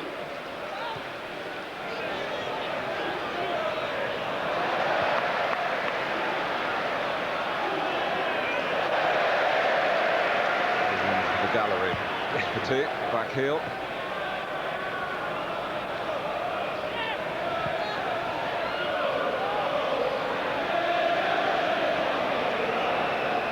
Points the gap between the two sides of the table in Chelsea's favour. They're of course grateful to Newcastle yesterday for beating Aston Villa. Wise.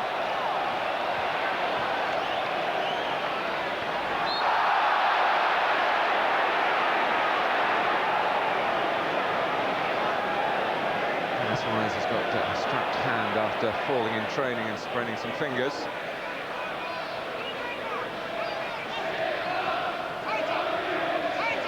Desai, Vialli.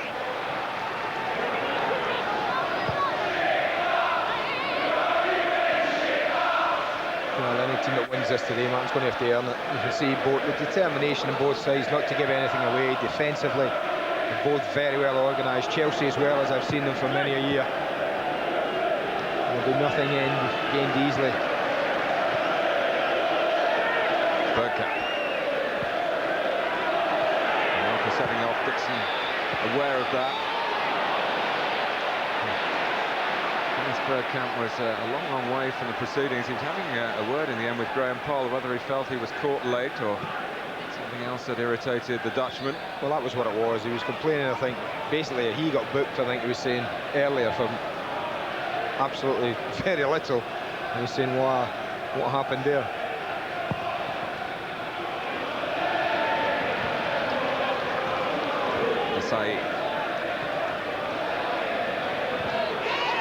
Wise.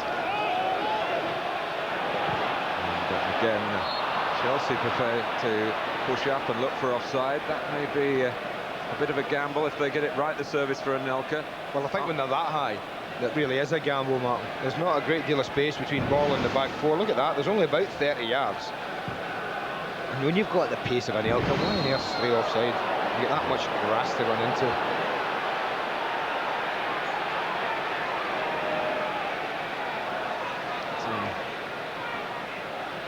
Heavy fall for Martin Keown.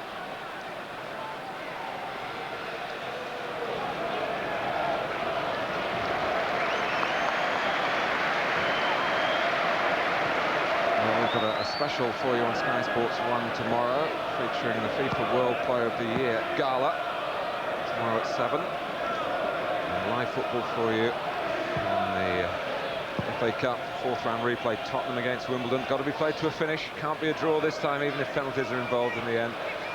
And that's Sky Sports 2, Tuesday at 7.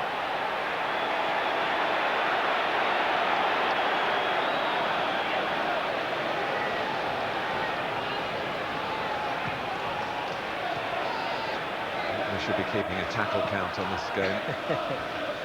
Well, it hasn't quite flowed, but I honestly didn't expect it to, Martin, because, as I've said before, at the moment, both these teams, where they're playing better is at the back. They're not giving an awful lot away, either of them. So when we praise the playing surface here, of course, we don't praise the dimensions, do we, when we come here? It is one of the smaller pitches in the Premiership. Can get close to your opponents. Chelsea have done all right, I think, being away from home, and I think Dennis Wise has been very disciplined in that right-hand side. I think Overmars has just had the one run at Dan Petrescu 1v1. So I think that, you know, Graham Ricks are looking in from the side. He'll be pretty pleased the way things have gone so far. Vialli strong in front of Keown. Zola.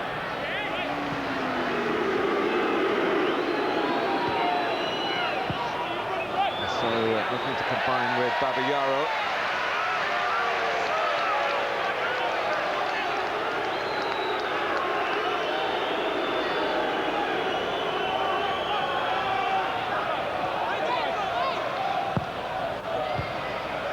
He's header away. Overmars on the move on the left-hand side, and Petrescu with positional sense. And so from his point of view, not quite the right pass from Arsenal's perspective. Amazing. Anything big, and I mean as big as you like, is a ball there. Lovely first touch from Zola to give Arsenal a problem. Supported by Lusso, and Lee Dixon had to switch his attentions from Zola to the runner. Stop the cross with that exuberance that Harry Redknapp was phrasing at the start of our programme. These are two veteran Arsenal fullbacks. Chelsea have a corner. Flick on from Leboeuf. Too much. Ball in was a good one. Frenchman trying to get the better of the England goalkeeper. Maybe a foretaste of what's to come a week on Wednesday. That's something to look forward to. You'll see it live on Sky Sports. England against the world champions.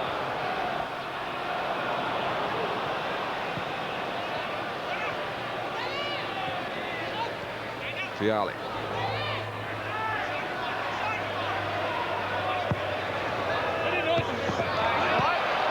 Wonderful reach by Winterberg. And it's balletic. Did the first bit brilliantly. Just knocked it out. Asai.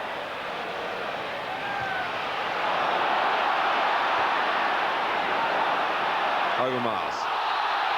Well, that's one way to try and stop him, but it's not the way that referee Paul will appreciate. Well, it's a worry for Dan Petrescu. Only 23 minutes of the match gone. He looks to glide past and make absolutely no attempt to play the ball. It's a booking. He's now got to face up to, he cannot mistime a tackle. If he goes to ground against Overmars, he knows that he's got to catch the ball. Otherwise he is in danger of a second yellow.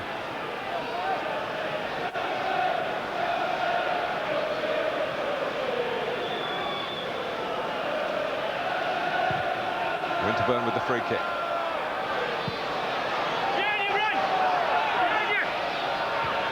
Dixon.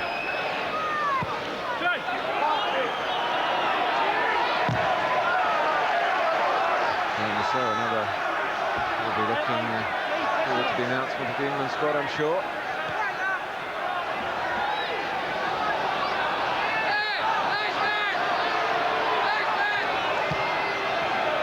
Dixon. That's quickly read by Leboeuf. Winterburn. Into the feet of Anelka.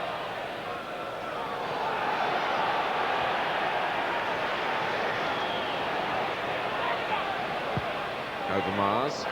Anelka. Petit. Put it into the body of Leboeuf. No time for Wise to have a look round and see where he was going to pass it to. The ball was taken from him, but Chelsea's still going with Babayaro. Vialli. He's just coming in and times catching Arsenal out when Chelsea have the ball, coming in from the right-hand side. Di Matteo. They're just starting to have a bigger say in the game, Chelsea. Certainly as an attacking force, Martin. Vialli, it was a good challenge by Manu Petit.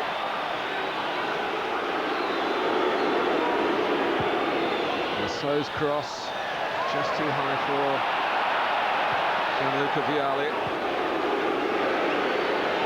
So probes again. Zola. Arsenal arms up for offside, not given. Wise. It's been a long time without a goal.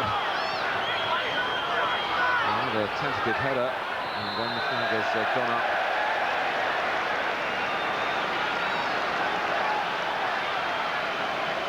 Well, in many ways, you know, and it might just help Arsenal, because I think when Chelsea have defended deep and they've got bodies back behind the ball, Arsenal have had difficulty finding a way through, and if they start to get a little bit more say, and people like Wise and Di Matteo and Babayaro might start to get forward a bit more, and it might just give the likes of Overmars and Anelka a chance to use their pace.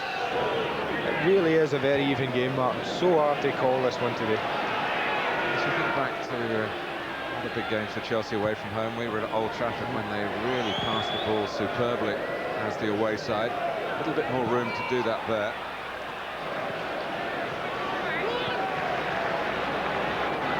Dixon. So many individual contests going on across the pitch.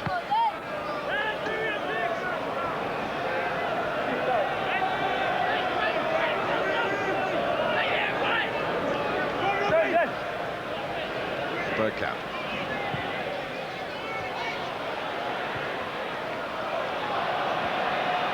He's first to confront Mark Overmars, who still gets his cross in. Again, a vigilant Leboeuf. And Bergkamp being warned by the crowd that he was in danger of getting caught there.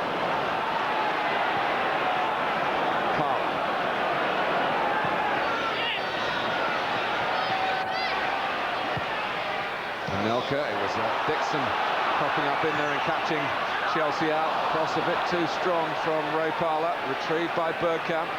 Arsenal still well represented in the centre. Guard. Tony Adams adding his weight to the attack. Anelka. Guard. Albert Vialli behind the ball for Chelsea. And he's trying to be the first defender, making Winterburn play it long.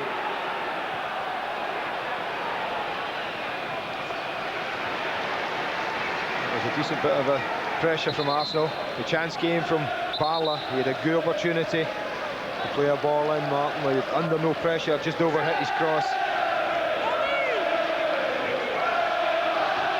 Two very effective sides. Two very perceptive managers. Arsene Wenger says that he likens every match to taking an exam. You go into it with a bit of a lump in the throat. Invariably he comes out with the pass marks though, doesn't it? It's certainly a stern test on today, no doubt about that. Gianluca Vialli has been telling us all he's the happiest man in the world. Life is bringing him at the moment.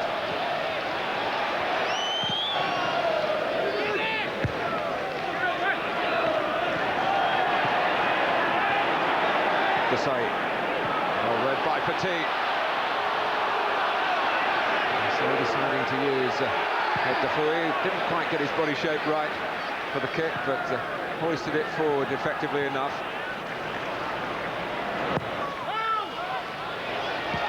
Leboeuf.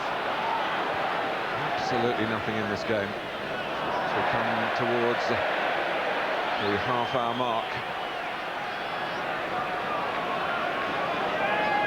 Looking further forward than we've seen him at times, and picked out by Dixon.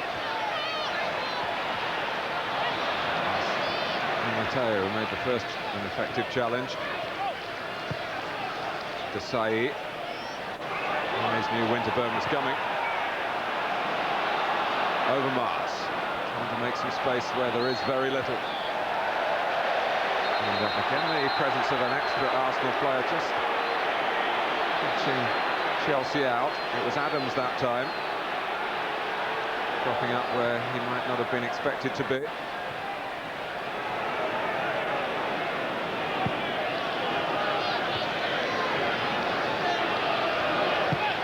They both stayed up, Adams and Keown, Martin. Petit. It was a hard ball.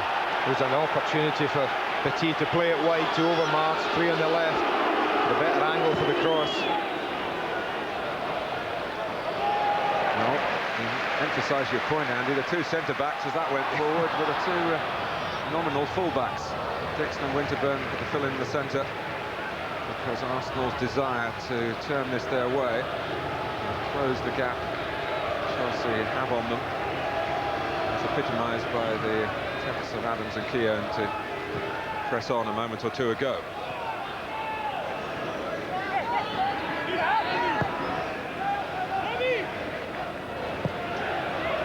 Overmars coming in onto Petit's pass, it'll reach Dennis Bergkamp! Well, he knocked it in brilliantly. And there is a breakthrough that means so much to Arsenal. Well, Leboeuf sold at the referee. He wants a free kick on the edge of the box. It's Overmars, an unlikely central striker, who makes the run here. Now what they want is a free kick. Well, I'm not so sure they're right in asking for it, but what a magnificent finish.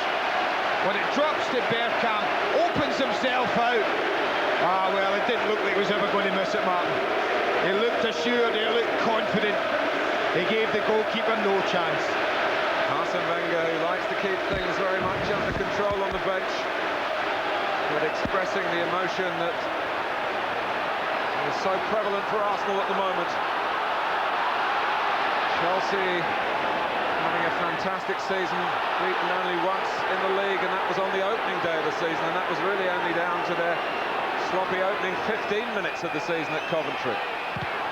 Well, that was Highfield Road, this is Highbury. Is it going to go the same way against the side from Stamford Bridge? And now the hero of the moment is going to need some attention. Well, this is a tackle here. Dennis Wise comes in, goes over the top, catches Bergkamp on the right foot, low down. A little bit of frustration there from the Chelsea skipper. He's shrugging as to why. I think we can all see why Bergkamp's gone down. Wasn't a great tackle from Dennis Wise. Well, this is all going on a long way away from where Graham Poll is. Gary Lewin attends to Dennis Bergkamp. Well, it gives us a chance to have a look at it. And who would have thought that a header from Overmars, Martin, right in the edge of the 18-yard box would open up the game. He does lean on Petrescu, I have to say, having seen it there a little, uses the left arm and leans on Dan Petrescu, but when he gets in there, Bergkamp, yeah, that's a quality finish from a quality footballer. A footballer who's very pumped up for this particular contest. Well, I might just go up a tad or two now.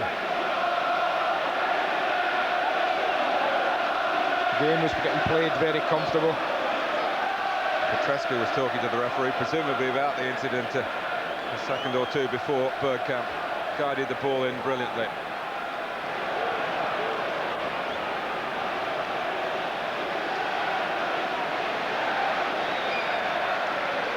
Well, in the context of the match, it's a big moment for Arsenal. You just wonder whether in a couple of months or so we might look upon it as a very big moment in the season. There's a long way to go in this game yet, and Chelsea have shown us on more than one occasion this season when they've gone behind that they're not prepared to accept defeat as easily as they might have done in years gone by, and they're the strongest stuff. Bergkamp has got to be careful not to get drawn even further into the physical side of the contest. An unblemished record here in disciplinary terms in his time in England. He's got an arm raised there, saying he was caught. Michael Dubry, the player, he's ended up on the deck for Chelsea and in need of some attention. Well, Michael Dubry's down because I think he might have just pulled a little hamstring. I don't think it was anything to do with... I mean, Bergkamp's was a little nudge, used the left arm just to push Michael Dubry. It was no more than that, and I think Michael's problem might be more to do with overstretching for a ball just as he went to meet it. But certainly you've got to keep your eye on this one. I was going to say, you just don't look away. I'm just going to have to throw my notes over my shoulder here because I'm not going to look at them, because the incidents are coming thick and fast.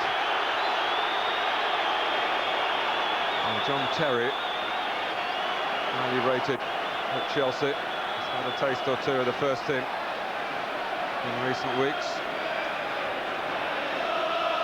That'll be an interesting one, wouldn't it, Terry, if he's the one that comes on, if they have a major problem. I hope they don't. He played it right back against Oxford, John Terry.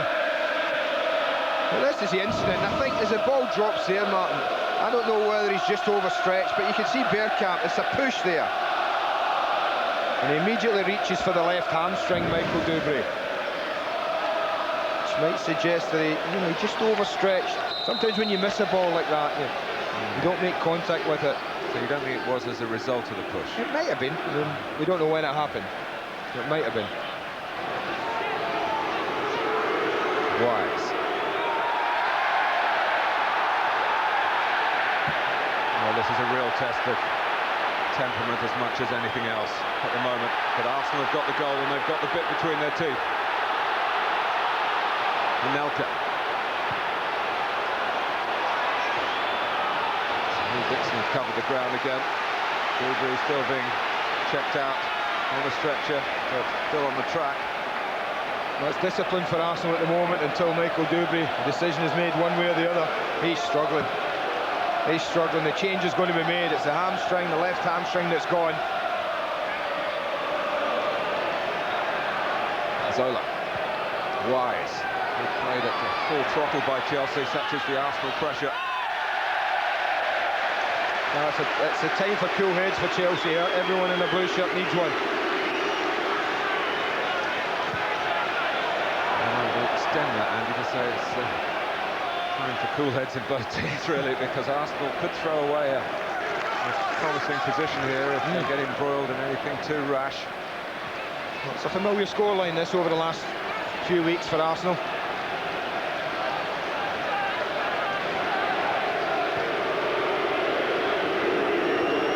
Not sure, we're looking who might come on.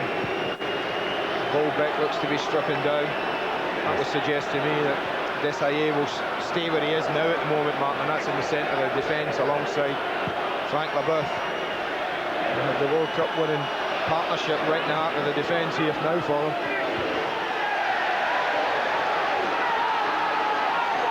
Graham Ricks telling Bjarne Goldbeck what is required. Ricks, of course, great servant as a player of Arsenal. Well, they'll shift Wise infield alongside Di Matteo, I think, to a more familiar roles. One or two things going on again.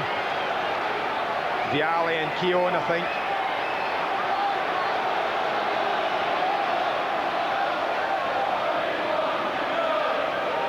Don't envy Graham Poll. It's a test of his experience. I suppose the message is, look, you're the players, it's down to you how you want to conduct this particular contest. Bjarne Goldbeck is on. I think what he also said to the both of them was, listen, there's only 6 minutes to go this half. You know, take it easy. Goldbeck, who came from Danish football, came from Copenhagen, the team Chelsea played in the Cup Winners' Cup. And the referee has to be right on duty there. What's that for, says Lee Dixon. He's going to get that question quite often in the remaining 50 minutes of this match. Graham Poll, what's that for? And both sets of players who will contest every decision the referee gives.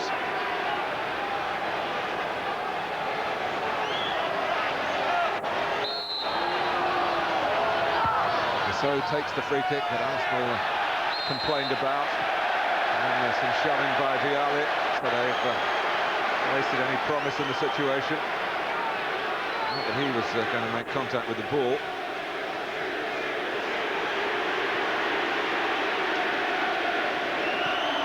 But Goldbeck, you know, had some 9 years playing in Germany's Bundesliga. He's a capable operator, and in that wide position, maybe it would suit him more naturally than Dennis Wise. And there's no doubt it will. I think that's a certainty. There's one person that will be happier. Certainly Michael Dewberry won't be happy, but I think Dennis Wise will be happy to be involved in the central area again. There he is.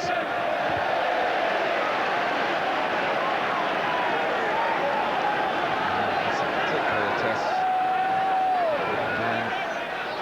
The character of Dennis Wise, who's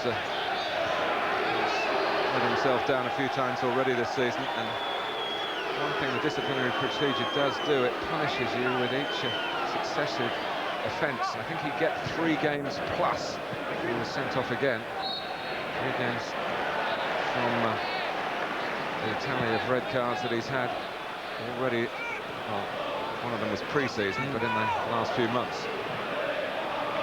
He knows this. Di Matteo, Dixon giving it away. Some groans from the Arsenal fans.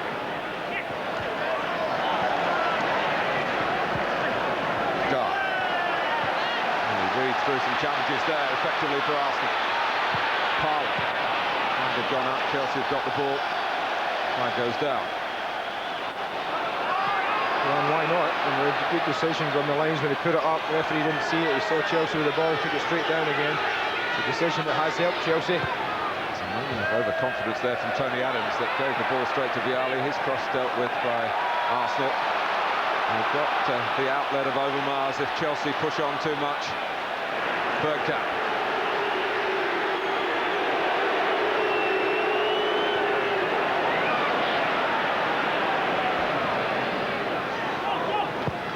Every now and then the flare surfaces amidst all the friction.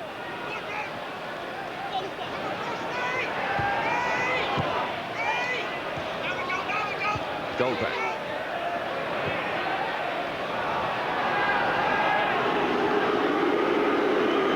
So winding up for the cross.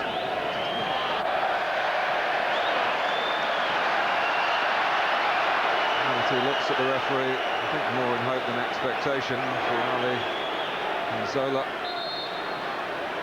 not best equipped to deal with the high crosses. Got to try and get the ball into the feet of the two front men and maybe get some support around Vialli and Zola, or let them use their own tremendous trickery.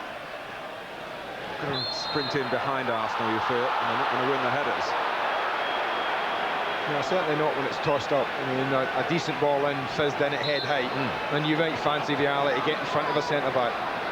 But anything tossed in aerially, high, it's a contest. You would expect Keown and Adams to win the majority.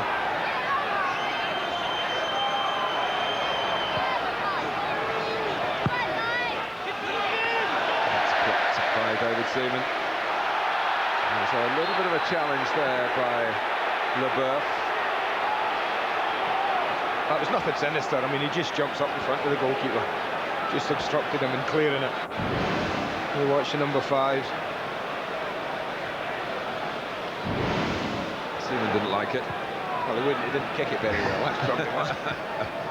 You old cynic. Can only kick it here, David Seaman. It's not a touch. Yeah, it's got to be quick.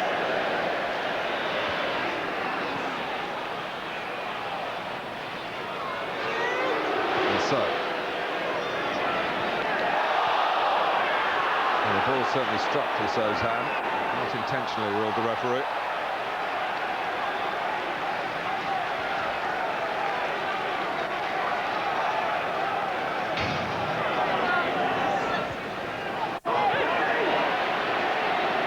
Bergkamp for Overmars, a wonderful pass, Anelka in the centre, and Overmars electing to check back.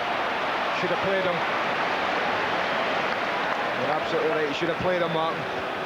What a ball from Bergkamp. It's been more frantic, the football, and filled with quality, but any little bits of quality. 2 important pieces have arrived right on the foot of Bergkamp. One an important finish, and that a superb ball. I don't think Anelka will be too pleased with his winger. Much was made about him early in the season, not passing to him.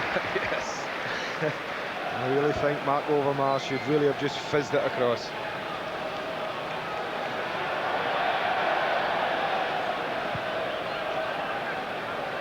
Anelka, who is still the leading scorer for Arsenal, but now only by 1 after Bergkamp's goal today. 9 plays 8 in that respect.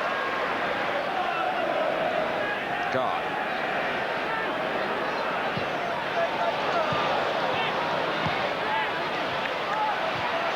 Parla, movement by Remy Gard.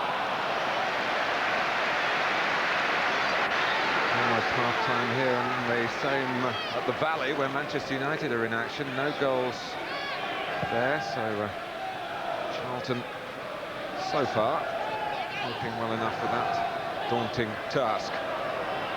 Unchanged Manchester United team today, incidentally.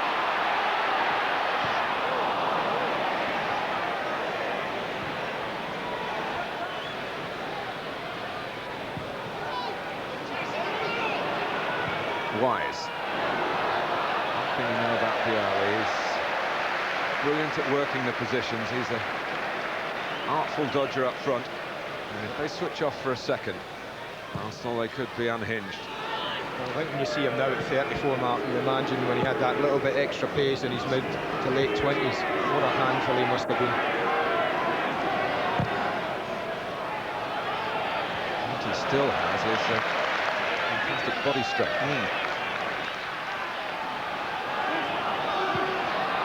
Zola.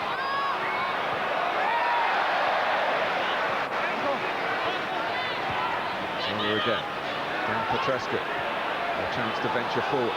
Goldbeck looking to cross it and causing Arsenal all sorts of havoc as he did so. And that lead that they've worked so hard to get could have been lost in that moment here just before half-time. Martin Keown gets lucky. You know, that could go anywhere. He drops with the right foot, the wrong foot totally to deal with a ball coming in like that. And he got lucky because twice he could have sliced it in his own net and Babayaro switched off. Looking to Leboeuf at the near post again. Di Matteo.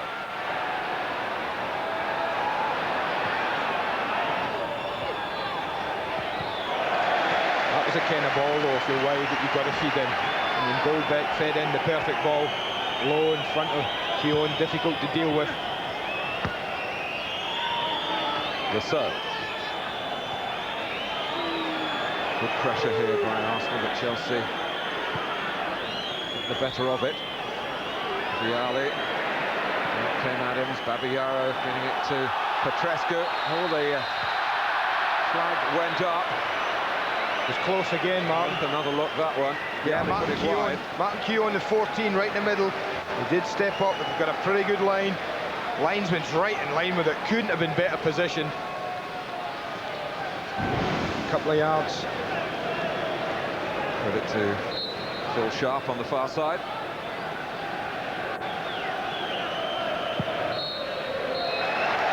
Well, it has been frenetic this first half, as perhaps we should have expected. Arsenal go in with the reward of a goal brilliantly taken by Dennis Bergkamp, a goal that Chelsea queried because they thought the other Dutchman involved in the move, Mark Overmars, was unfairly leaning on Dan Petrescu.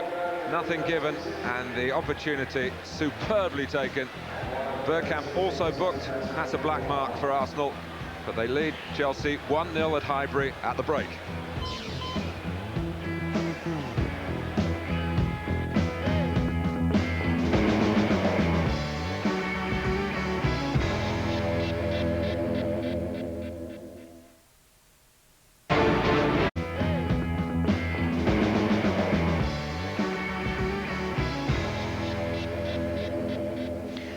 As the light fades in North London, no problems with Highbury. And we've had a wonderful first 45 there, haven't we? Illuminating, I suppose you could say. As the airship that, when weather conditions permit, continues to circle over the top of Highbury. Now then, big night tomorrow night that we're all very excited about, particularly Andy and myself, live from Barcelona with the FIFA World Player of the Year Awards. We'll be watching the Fair Play Award presented, the World Team of the Year, and of course the World Player of the Year. That's tomorrow night, Sky Sports 1 at 7 o'clock, and Andy and myself will be, as I said last week, in the studio. Arsenal-Chelsea this afternoon, live on a Super Sunday. 1-0, Dennis Bergkamp. 4 attempts, 3 on target, scored with 1. Chelsea, just a 1 attempt at goal. Haven't yet hit their target. So it's been a quiet 45 for David Seaman so far. 3 booked, 2 inside the first 3 minutes. Leboeuf and Bergkamp, and Petrescu followed them in. Well, not a great deal between them. The possession, Chelsea have had slightly the better of. Alan Smith and Harry Redknapp, our guests here this afternoon. So 1-0 to the Arsenal, Harry. Do they deserve to be in front? Yeah, I think they just about shaded it. You know, it was a great finish from Bergkamp, but it's been very little in the game. As you see on the stats there, there's only been Chelsea have not had a shot on target yet, so it just shows you how well Arsenal have coped and how well they defended. That was a great finish. Didn't he? But was there a foul in there? Well, they appealed for a foul. I didn't think it was a foul, no. He's leaned into him. They're too poor headed. I mean, Petrescu's not the best header of the ball in the country. And he did struggle to deal with it. In fact, Petrescu got the touch there, look. Yeah, but once it's dropped to Bergkamp, you know, you had no doubts he was going to score. He's such a good finisher. It's a man's game, though, isn't it? Just shapes his body. Faster football, Alan. Yeah, I mean, you expect some physical contact around the box, and it wasn't as if there was anything drastic. It was 2 bodies together as much as, I mean, he'd lifted his arm a little bit, but I don't think Chelsea really can have much cause for complaint on that, and Bergkamp finished it really well. What's the way back in for them? Well, I mean, they only got one way to play, Chelsea. They pass the ball. That's how they always play. They'll look to pass it and open Arsenal up if they can. They won't change how they play. They'll be patient with their build-up. But they need some more strikes at goal. I mean, Bearing in mind shot. again that a third of their goals this year have come in the last minute. It's worth pointing out. Yeah, we were saying before the game that they're a very fit side. Last 15 minutes. Yeah, very fit-looking team, and they'll keep going for sure because we played at Upton Park earlier in the year. We were one up, and they came strong second half and penned us in. So they won't go down without a fight today, I'm sure. And will we finish with 22 on the pitch? That's the other big question, isn't it? Also playing this afternoon, kicked off at 4 o'clock, Charlton and Manchester United. This is the best moment from the first half at the Valley. United, of course, in white. Ryan Giggs. Great volley. Good save as well by Simon Royce. Well, he thought it was going in. Royce was fairly sure it wasn't. And at the other end, keep your eyes in the middle of the penalty box. Pringle went over. Gary Neville, allegedly the guilty party there. Was there a penalty? Wasn't given, and it's goalless at half-time. Have a closer look. No. Of course, highlights, as I've said, throughout the afternoon. Here on a Super Sunday, where it is 1-0 to Arsenal at half-time here. Dennis Bergkamp's goal separating the teams. So the champions in front. But Chelsea have been behind a fair number of games recently and worked their way back into it. So what next? We'll find out after the break.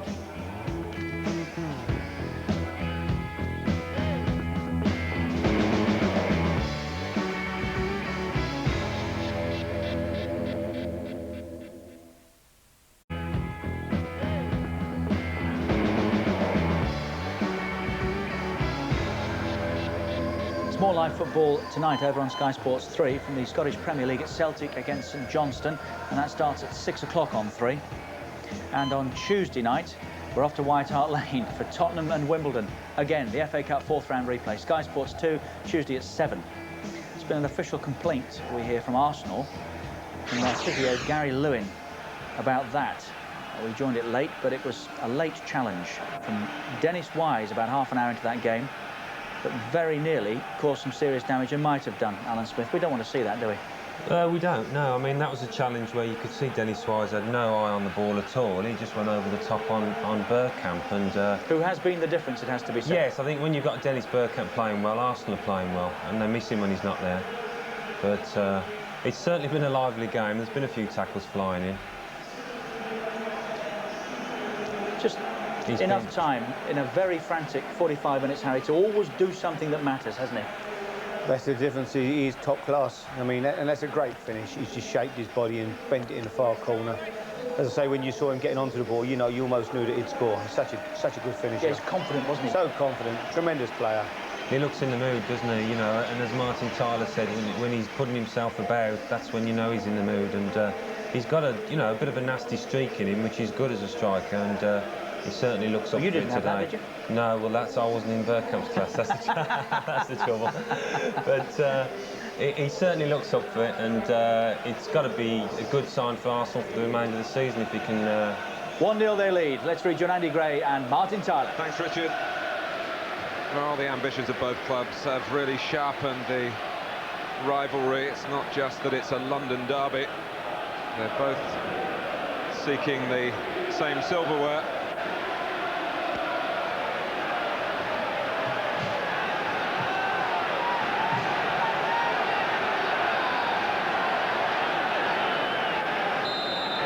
Chelsea have lent heavily on their powers of recovery in recent games. An activist apology in the FA Cup at Oxford on Monday, the way they turned it around against Coventry recently at Stamford Bridge. For a goal down here to Arsenal. And on the ball is Graham Lasso for Chelsea.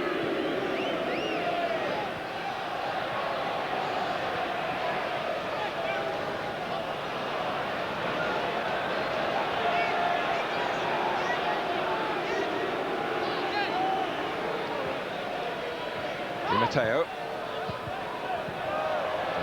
Caballero hit it against his manager. Wise. Vialli. And Dennis Wise was trying to move away for a return pass, and Ray Parlour is not going to let him do that. The outcome is a Free kick which Chelsea worked to Leboeuf.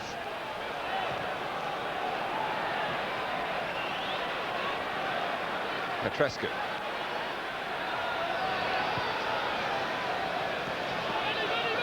Goldbeck. On for Michael Dewberry, remember. Kasai moving into the back line for Chelsea. I just wonder if we'll see the man on the ball, Frank Leboeuf, Martin, second half. Just try and get forward, the way he did against Coventry. He got them that equaliser. We talk about how difficult in getting round them and behind Arsenal, like Chelsea might find. They might be relying on someone like Leboeuf or Di Matteo to strike something the way they did against Coventry. Goldbeck. Leboeuf has actually scored here at Highbury, past John Lukic, past Alex Manninger, but not past David Seaman. Well, want to go for the hat-trick then.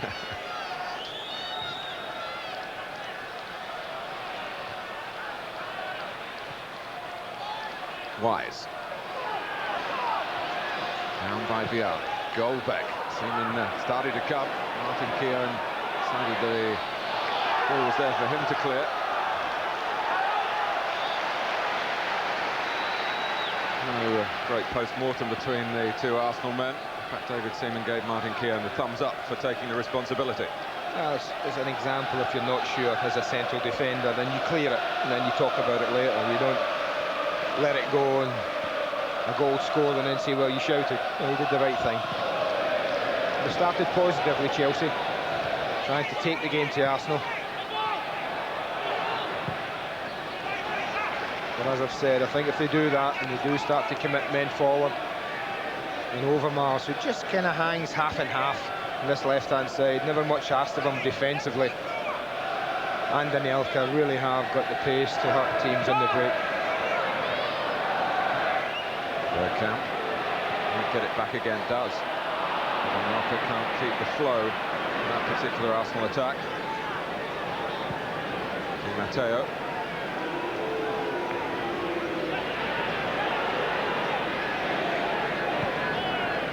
The power of Patrick Vieira, obviously, Arsenal, but Remigard's holding his own in that midfield area. He's done a good job for them. No frills on the lad. Just gets about, does his job, gets it, gives it easy, wins the ball. And he's kept his place, even though Stephen Hughes is fit again. Fowler, Chelsea got to play it down.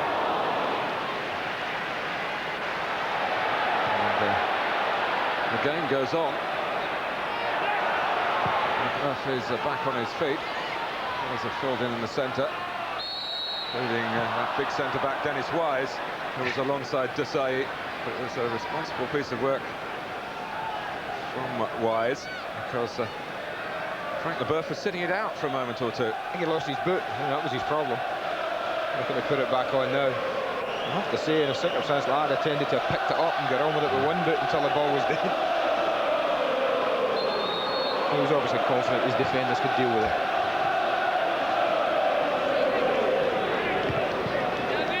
Jones has to chase the ricochet off the back of Goldbeck. Totally committed challenge from both players. Very typical of the contest. There's another example of the speed of it. Just no time to take extra touches at all.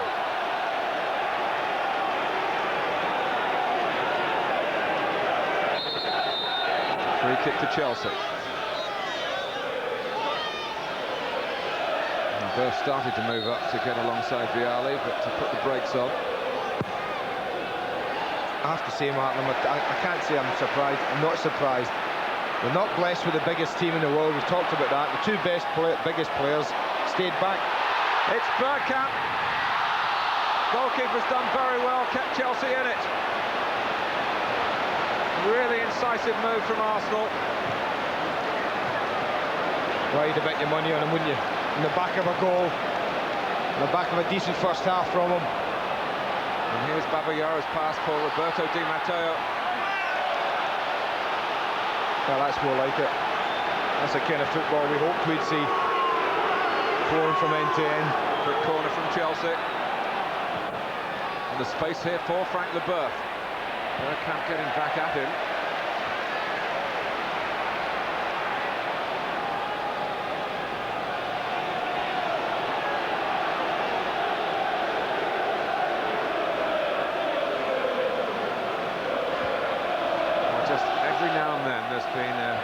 truly dramatic pass from Arsenal to catch Chelsea out. Certainly the case with the goal from Petit.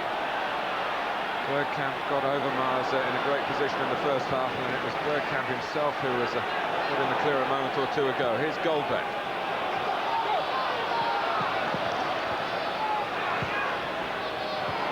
Petrescu in some space. Vialli couldn't control the pass. But more about Chelsea at the moment. Di Matteo. He gets there again and fired it in. Pretty much straight at David Seaman, had to reach up to turn it away. Well, if it's 2 yards either side of David, then he's got a real problem dealing with this. Struck it beautifully in the half volley. Unfortunately for Di Matteo, straight at him. But suddenly the game's come to life, Martin. There's an attacking contest. It was tight and tense in the first half. Suddenly, the Chelsea chasing the game, and I think that's the key. It's certainly become more enjoyable as a spectacle.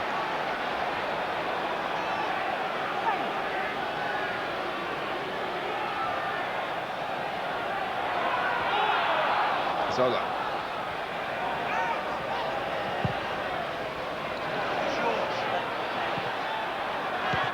Vialli reaching it, hooking it back.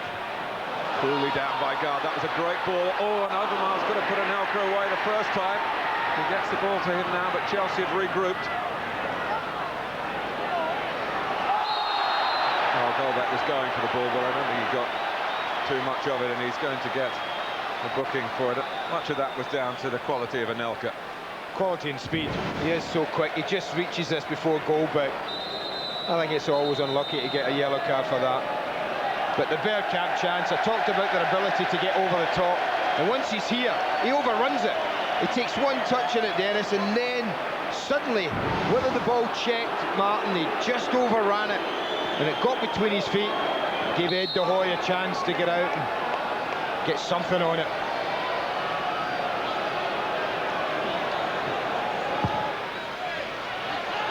Should be the tall goalkeepers. Ed De Hoy, they say, the tallest man ever to play for Chelsea.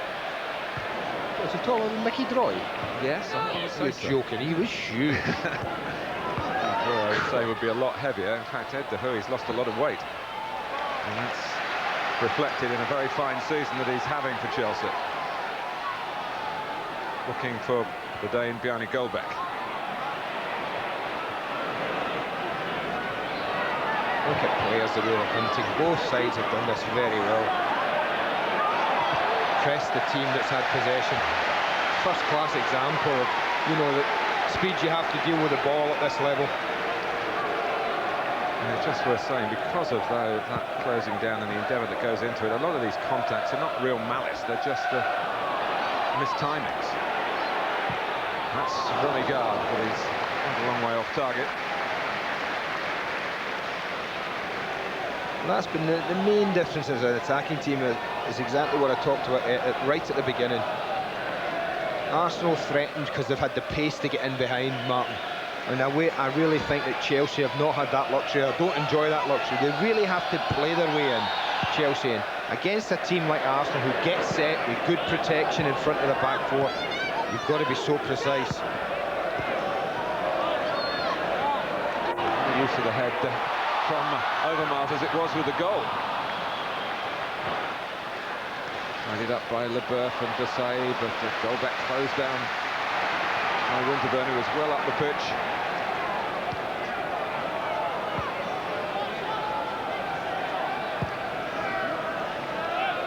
Those are going to be key ends all afternoon long. Chelsea got to come up with something more effective than that. And over-pressing by Petit. There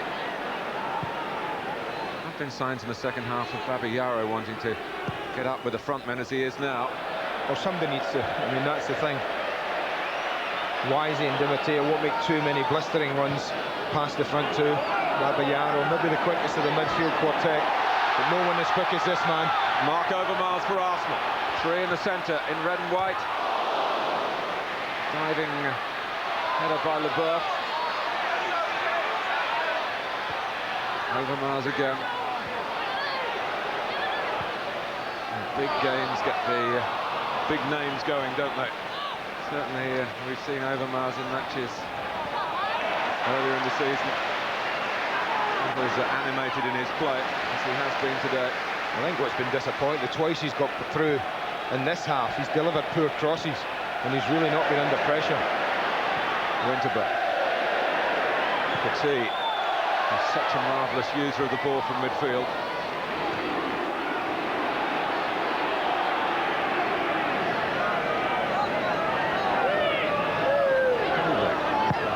Rare luxury of a bit of time on the ball. His handling rightly so is offside.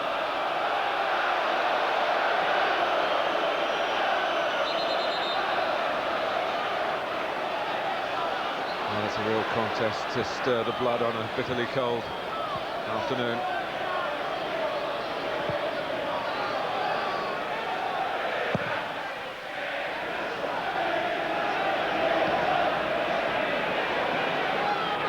Wise. Petrescu. Wise feeling guard at his back and outmanoeuvring him. Wise again. The fulcrum for Chelsea at the moment. Di Matteo. Vialli just trying to get the right angle for his run. The ball didn't arrive. And Chelsea again playing a dangerous game. It's a big swathe of green for Petit to drop those passes into. Just off though, just off. But Vialli is not flagged offside. Seaman has to go back. Chances here for Chelsea, and Manu Petit. Great defending, son. High fives all round. Brilliant defending. I thought it was offside, I have to say. Maybe far side, Lee Dixon would have been the culprit. But that's what you call defending. That's what a midfield player's job. Look at the joy it gave him to get back in there. That meant something to him.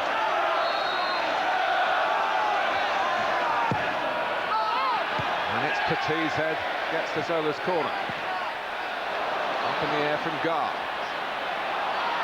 Very headed by Adams, I think. Leads to a corner.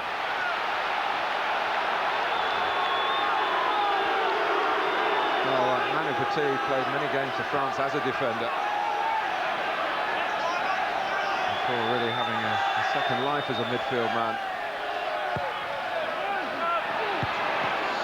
Vialli's in the thick of things, and Gard, and Zola. That'll be a free kick. Jump tackle challenge by Anelka.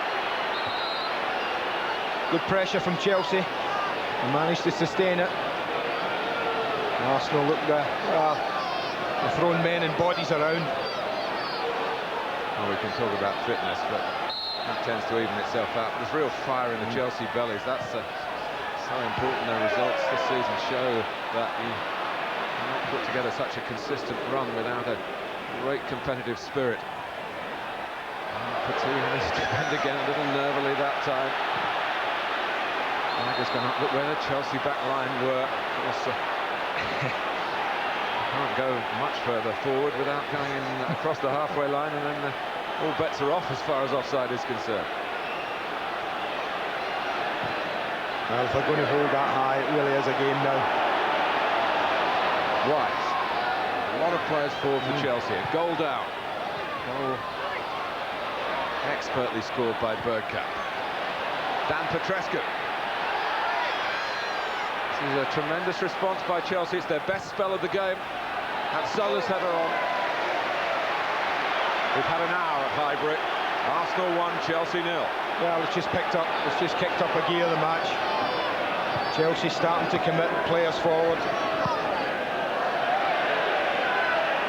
Well, Arsenal know there's a bit of work to be done.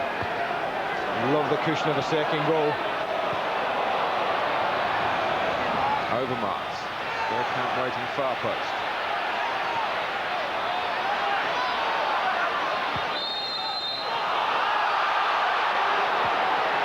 Against Mark Overmars. FIFA World Player of the Year Gala, the main feature in a special programme tomorrow, 7 p.m, Sky Sports 1. Tottenham versus Wimbledon. 4th round replay for the FA Cup, live on Sky Sports 2 on Tuesday. Join us for that.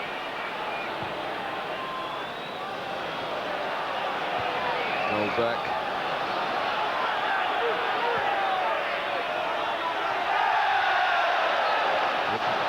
pressure by Chelsea again.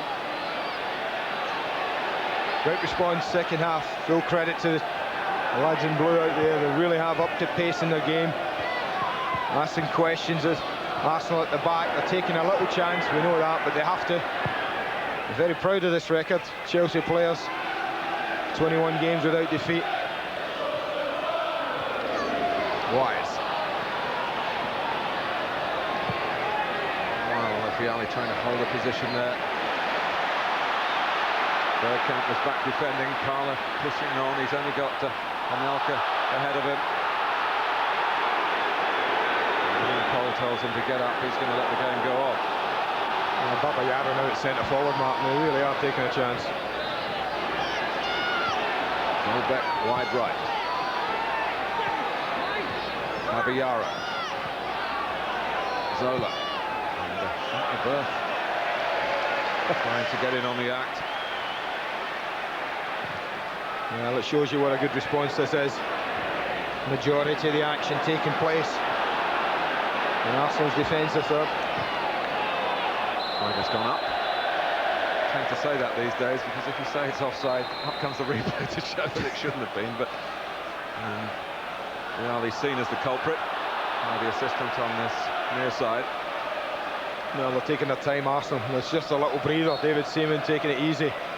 Because the back four, midfield, have been under a bit of pressure the last 7 or 8 minutes of this match.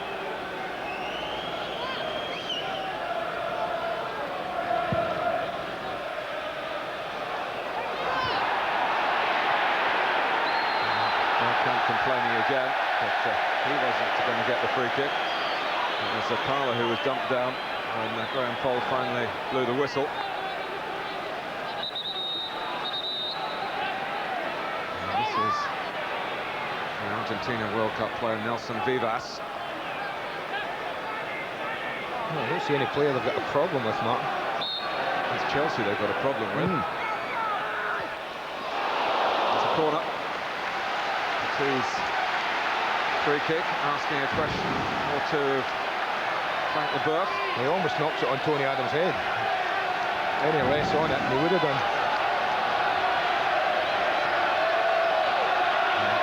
Arsenal have been pressed back over recent minutes. Now they have the corner. Almost came as a chance for Keown.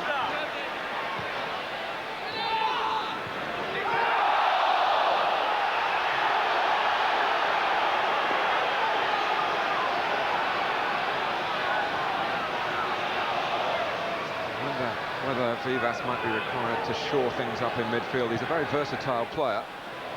Well, I've noticed, sorry Martin, you're absolutely right. Arsene Wenger does do that occasionally. I've noticed that in recent games. If he's happy with what he's got or he feels he's under pressure, he does tend to bring Vivas on to shore it up. And that was close. Again, Petit finding the range. Bergkamp biting the lip. Well, the big question is Graham Lasso back and in line. I think that not only is Lasso, when the ball's played, Frank Leboeuf is probably the one that's played him on. It's not easy. For the linesman, it's a very grey area. I think you have to accept some you get, some you don't. And it's as close as that.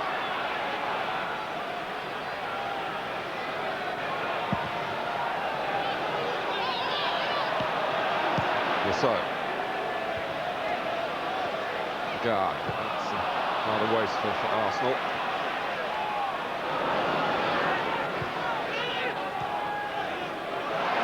Adams. Trying to get Arsenal to be a bit more positive here. Bergkamp. Tony Adams is still up there. Does that mean that they're short of numbers at the back? Petit filling in the centre as Leboeuf carries it forward for Chelsea, and Babayaro. Adams still a long way away from where you might expect him to be. Take it and hit it. And Dan Petrescu played in by Di Matteo. Seaman was diving but didn't need to make the save.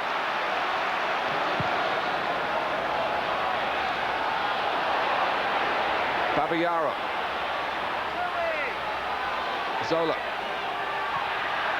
Difficult one for Keown to reach, but he got there. Only a momentary respite for Arsenal. Babayaro. Awkward for Adams, but he got enough on it to put the ball behind for the corner. Well, there's no doubt who's bossing the match now, who's asking the questions. It's Chelsea. And Dan Petrescu, well, a defender that doesn't get phased when he gets in. I thought he would hit it Di Matteo, but he releases a beautiful ball. But that's what you call defending. Petit did it earlier, Keown it was that time. Petrescu had actually got him unattended. Ball was just too strong for him. Well, I said, if he comes on and shows it up, you look who's going off. It's the centre forward.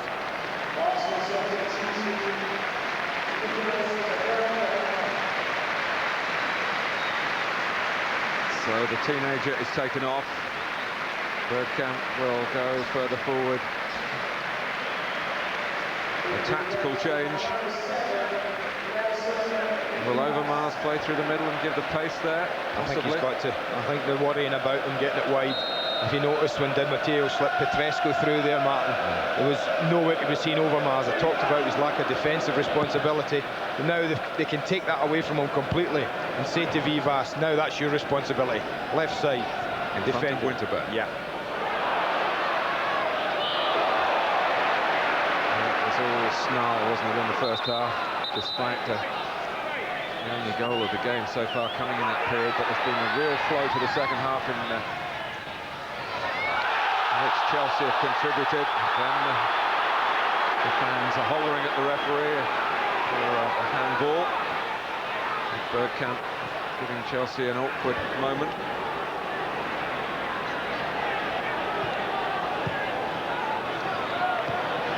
It's been much more a footballing contest in the second half. It's just got a little stretched as well. For about the first time as we approach 70 minutes. Zola.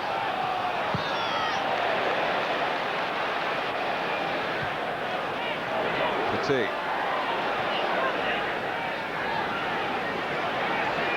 Parla linking up with Manu Petit.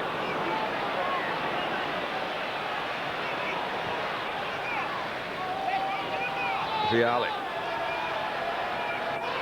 Quickly supporting was Lasso.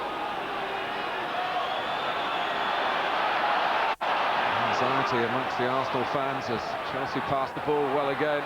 Caballero, another Chelsea corner. Does give you a little chance, though. The more you have to play your way in, Martin, and the more passes you take to get in, it does give you a chance to get back.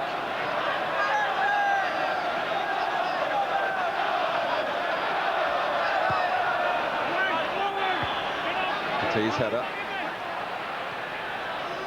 White.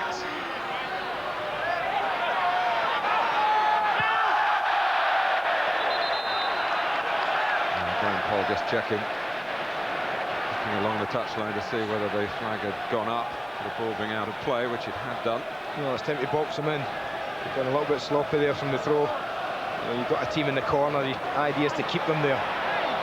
They've done that well, Chelsea then.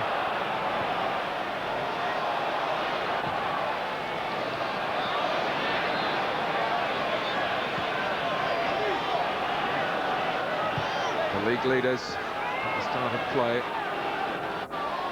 looking for an equaliser here against the defending champions, certainly the defending team for good periods of this second half.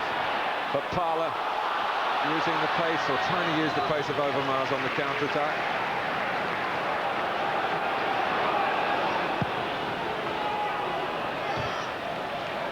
I'm sure on the Vivas came instructions for the quartet of midfield players not to wander too far forward.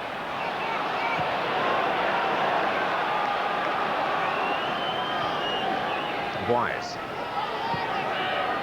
feeding it into Vialli.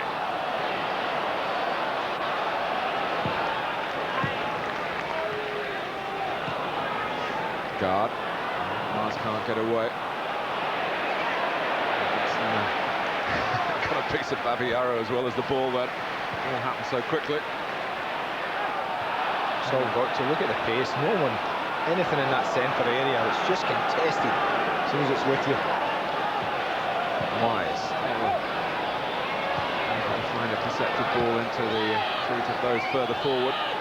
Goldbeck into Vialli. Everyone's lost sight of the ball for a moment, but Winterburn trying to get it out to Bergkamp. Can't hold it up, Arsenal, at the moment. And that's what they need. If it's coming up to Bergkamp, he's got to have the ability to give his team a breather. Him or Overmars needs to relieve the pressure somewhere.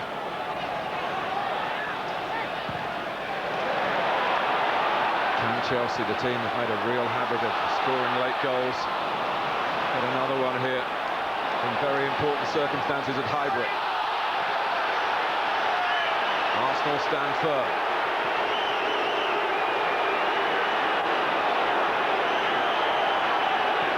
Zola, a casualty of that.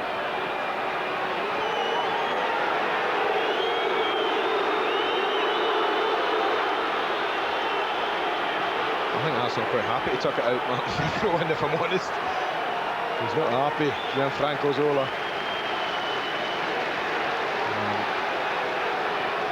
No physio on for Zola. Wise observed the etiquette. Made sure we all realised it as well with his extravagant movement. And that's not enough for Arsenal at the moment. It's coming back too quickly.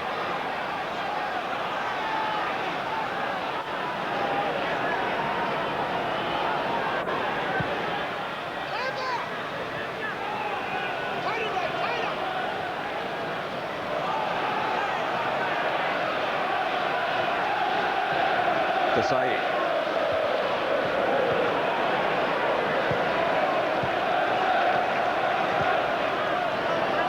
Vivas.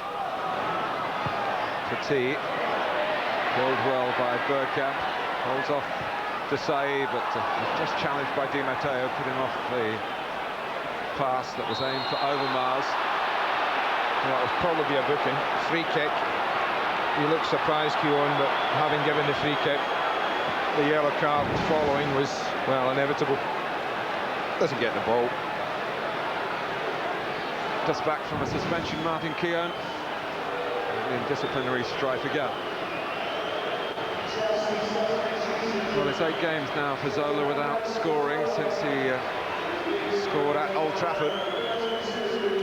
And he goes off, and it's a first look in the Premiership. Zola very unhappy about being taken off.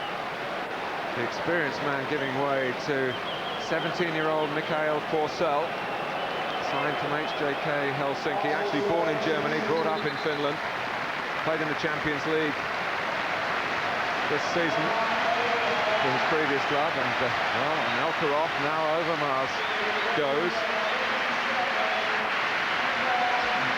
And Arsene Wenger, who's been active in the transfer market, Kabar Diawara, who's a forward, the Arsenal manager says, in the Emil Heskey mould. Can't be bad. Well, just even looking physically at Forsell, the one thing that will give them, if it's ball is, has to be tossed in late on. He certainly looks as if he's got the physical presence to trouble Keown and Adams. Talking of physical presence, Diawara's got plenty of that. His touch not so successful. This must be a nightmare game to come into as a sub. It's that quick. Oh, Vialli has found some space at last. He'll work and work for that. Look at the urgency of Chelsea. Wonderful position he took up. Just took one touch too many. Very coolly done by Vivas, but the guard was taken out by Babayaro. I have to say, Vivas did well, but I can't believe the ball he played in to Remy Gard. I mean, to play a ball into the centre area after this has come through, this is lovely. One touch there, I thought he'd hit it. But having taken a second touch, that was the one that gave Martin Keown a chance.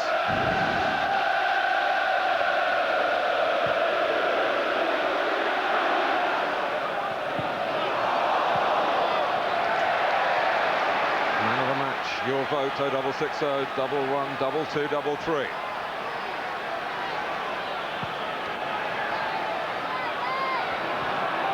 Parla. Oh, Leboeuf indicating that he couldn't get out of the way.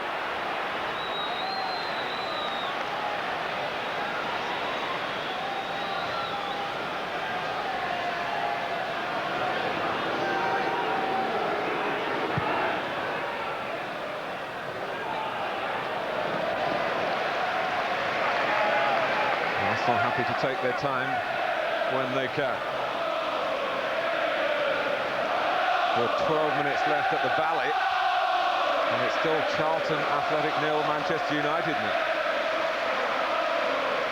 Well, if results stay like this, we are going to have getting some congestion at the top of that division now.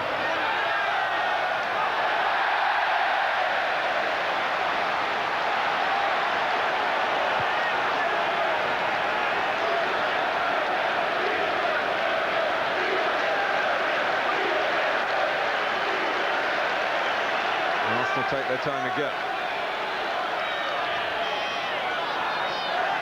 Leading a discussion between their captain and the referee. Petit's corner.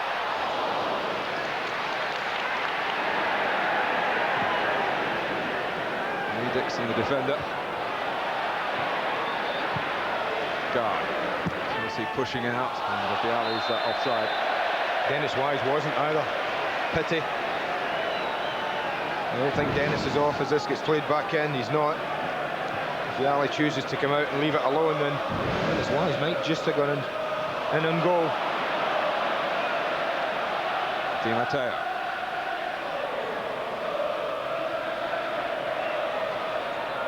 Oh, Vialli keeping the ball and making Arsenal come to him, and in the end foul him. Quick free kick from Wise. Babayaro. Sell.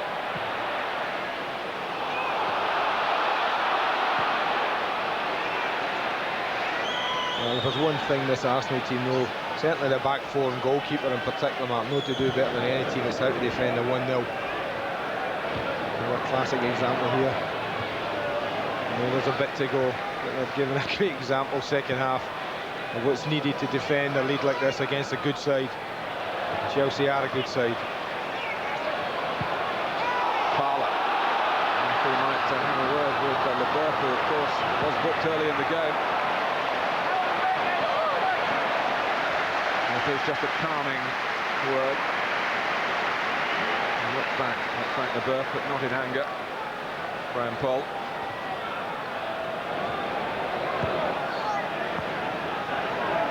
Goldbeck.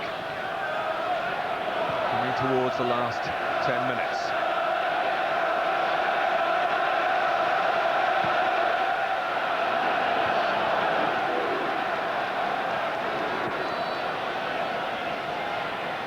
Who were building what turned out to be a sensational run at this stage a year ago. Fortel really came from behind to spoil Manchester United's league season in particular. Here they are trying to play catch-up against Chelsea. They're trying to play catch-up in the match.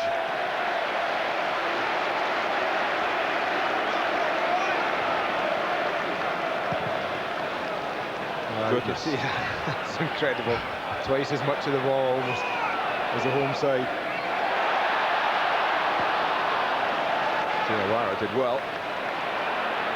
Petit staying on his feet.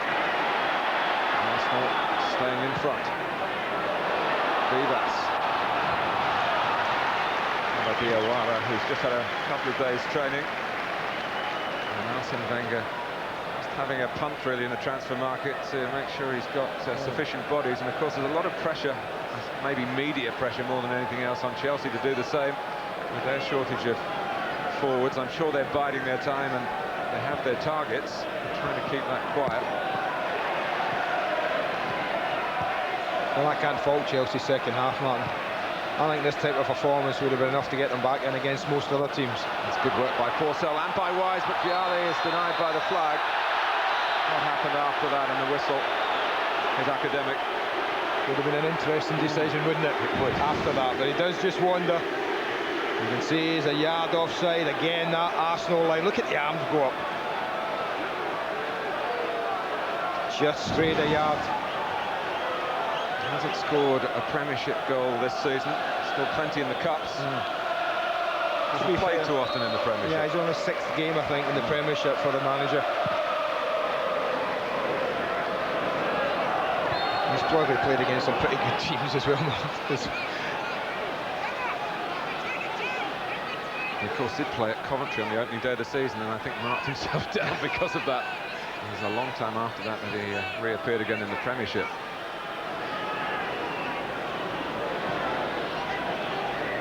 Wise.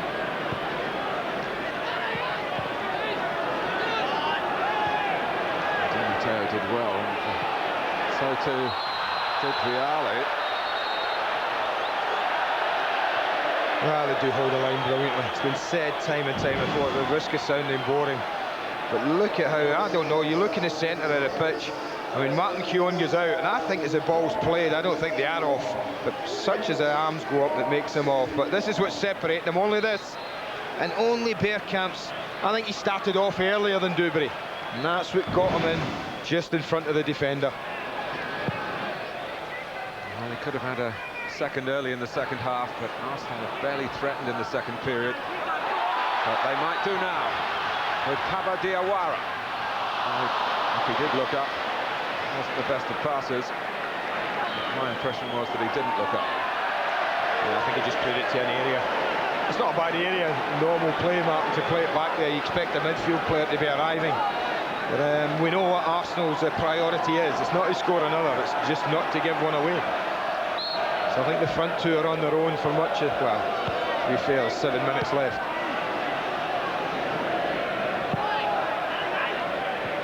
Here. Lasso.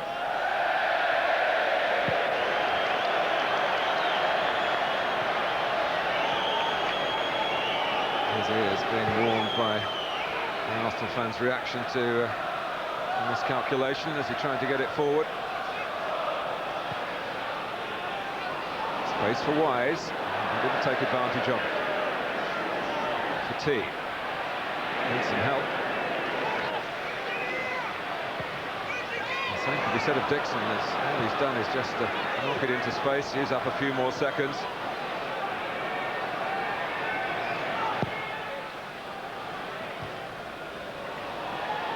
Forsell. One or two promising touches. And they do speak very, very highly of him. The Chelsea players have been training with him. Goldbeck. Is it going to be another 1-0 to the Arsenal, or can Chelsea find a goal very late in the match yet again? It's Parla, Diawara, not much help for him. Vivas eventually thought he might offer something down the left-hand side, but his mind switched back to defensive duties alongside Winterburn, and Vivas is late on Wise.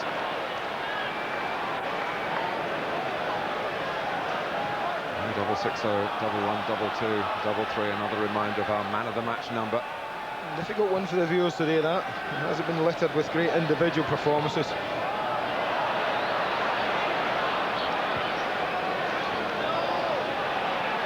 Di Matteo didn't go with Vialli.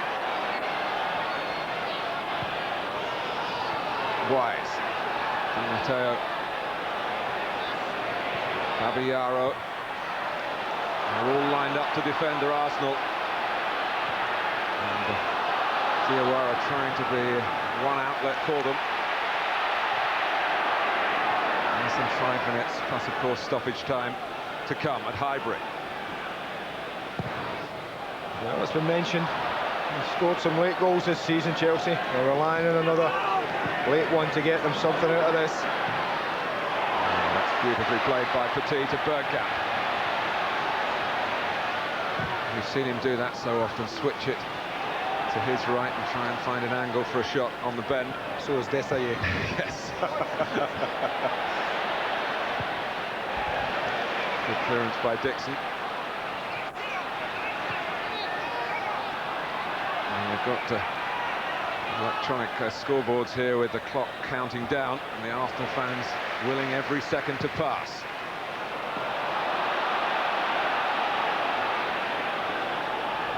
Wise. Forsell. On from Lasso. To Vialli. Well, he must be close. Defensively, Keown's been absolutely brilliant second half. Absolutely brilliant. Some fantastic blocks. I can Think of at least 3 very important blocks like that he's made second half alone. There's Martin Keown again.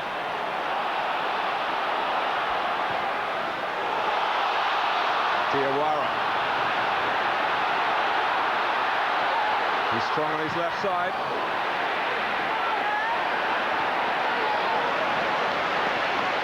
Vivas. Bergkamp sensing where the space was, setting himself for the shot. Well, Defoe has faced Bergkamp often enough. The Dutchman, of course, played with him at international level. Would have expected something pretty awkward to deal with, and he was believed, I think, that it was just power and not placement. Bergkamp trying to nick it again. 2.5 minutes plus stoppage time. Are we seeing Chelsea's second league defeat of the season? Right, shove one of the centre-backs up. Chelsea, Desailly or Leboeuf, one of them. Yes, one last chance. Porcel. Carla. Chelsea pressing and getting the ball back. Great stuff. Great stuff. Fascinating. Can they get it? Can they nick it? Goldberg. How hard Arsenal have had to work for this, or for when it's going to be. Vialli, Wise! Well, I think Adams played it against Dennis Wise, and it looped into the arms of a grateful David Seaman. Well, he did. Again, they're relying on one of the centre-backs. So aware of danger. It was unlucky Dennis Wise couldn't get it down and pick his spot, but Adams was brilliant coming across, snuff it out. Well, I wouldn't deny Chelsea a share of this, Martin, I have to be honest. I think it's 6 goals they've scored this season in the 90th minute or beyond, Chelsea.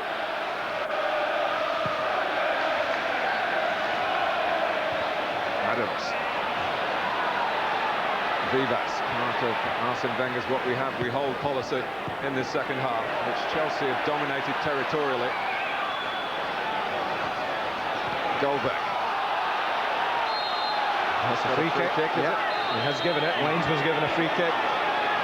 Desailly trying to get in. Leboeuf joining him. But the tallest man in Chelsea's history, the goalkeeper, not coming up. Not yet. Goldberg takes it. Petrescu. Still playing with poise, Chelsea. Di Matteo, Desailly, Wise is in there. Not scored a goal, I don't think, since last March.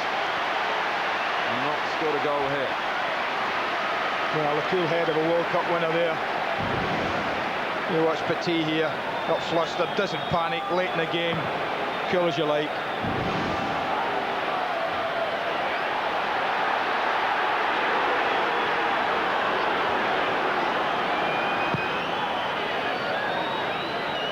Well, if that was meant, it's a hell of a ball from Goldberg. Lasso. Porcel couldn't quite get to it. Scraped away by Arsenal, by Winterburn. Petrescu. Diawara. Into stoppage time. Good ball. Parla. Arsenal with the luxury of 4 players forward, and Tony Adams making it a 5th and going ahead of the ball. Surely that's not the wisest thing to do in these circumstances. Oh, he's getting back now. I think he does like that occasionally.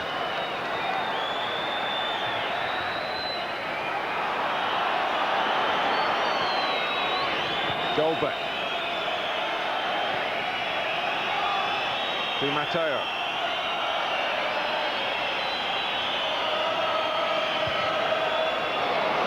Oh, the play switched brilliantly by Gianluca Vialli. Petrescu. Di Matteo didn't have time for the extra touch. There's been a goal at the Valley, incidentally. Very late on there, and it's come to Manchester United in injury time, and it's Dwight York. Heartbreak for Charlton, but Manchester United heading for the top of the table. Is there anything he can't do, that boy, at this moment? I'm not talking about Bergkamp. Well, he's had a good day, Dennis Bergkamp. And a game that hasn't had a lot of genuine quality. He's provided 1 or 2 glimpses.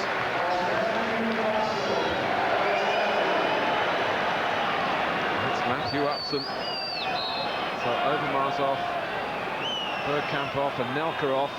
The defenders coming on thick and fast. Martin Keown is struggling here in the closing seconds. Well, if it stays like this, we wouldn't have said that often this season. Manchester United go top. Extraordinary.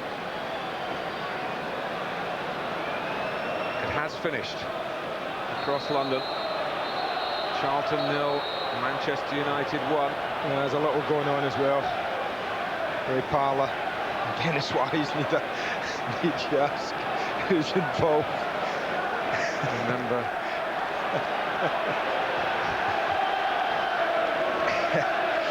Dennis Wise with this real sword of Damocles hanging over him from his previous red cards. He just dare not get another sending off this season. But he's come mighty close to it with that first half tackle, I must say. But the second half has been about the flair of Chelsea and their ability to pass the ball precisely, and their desire to get something from a game where many would say they would deserve something. But Arsenal adopted through Arsene Wenger a policy of we've got the goal and you've got to break us down. I have to say that's not a bad play from Leboeuf. He kind of gave them it back, but look where he's chipped it to, right into the corner flag. Only a good touch.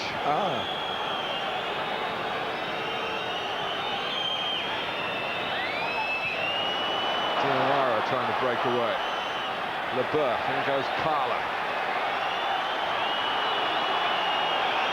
Well, there's not many defences in the country that could have withstood this second half pressure. Admiration for both teams. Chelsea's ability not to accept defeat, keep pushing forward, last chance almost, and Arsenal's incredible ability to defend. Goldbeck trying to get into a position for a good angle for the cross. Arsenal defend again through Vivas, trying to preserve the victory. Di Matteo. Goldbeck. Well, that just epitomised it all for Arsenal.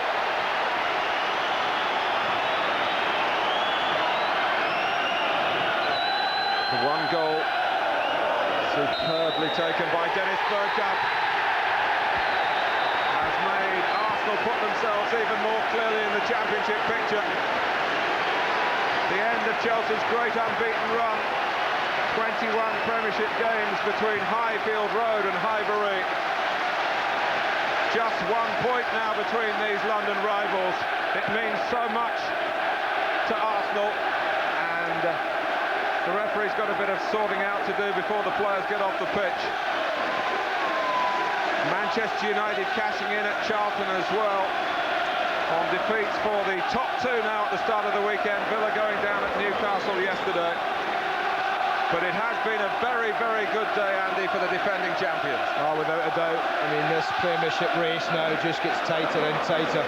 Nail-biter, 4 teams, all over the hope. But Arsenal, I think they might have taken a draw mark before the game, not to let Chelsea win, but it's a huge win for Arsene Wenger's side.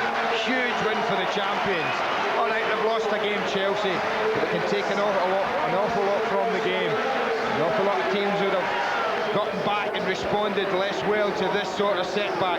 It's a wonderful finish that clinches the points, no doubt about that, but a wonderful response from Chelsea second half. Maybe they deserved a little share of the points. But Arsenal's surge over the second half of this season so far goes on. Their own blueprint from last season, a constant reminder of the sensational rewards such a burst can bring. Chelsea have to take it on the chin today. Second half, they gave it absolutely everything, but they couldn't find an equalising goal. It's finished at Highbury. Arsenal 1, Chelsea 0.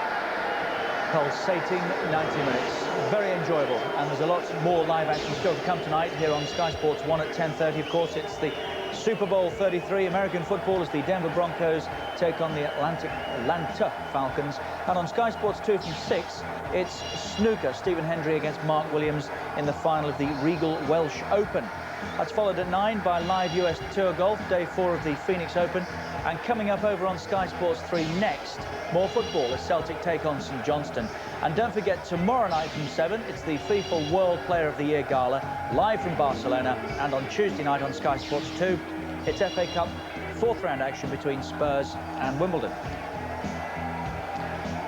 Dennis Bergkamp for Arsenal, 1-0, 0660 2233 is the telephone number for the man of the match calls. Keep them coming, a replica jersey up for grabs, of course. And the lines will stay up for 3-4 minutes or so. Alan Smith and Harry Redknapp when we come back, and all the reaction from Highbury, where the champions have beaten Chelsea 1-0.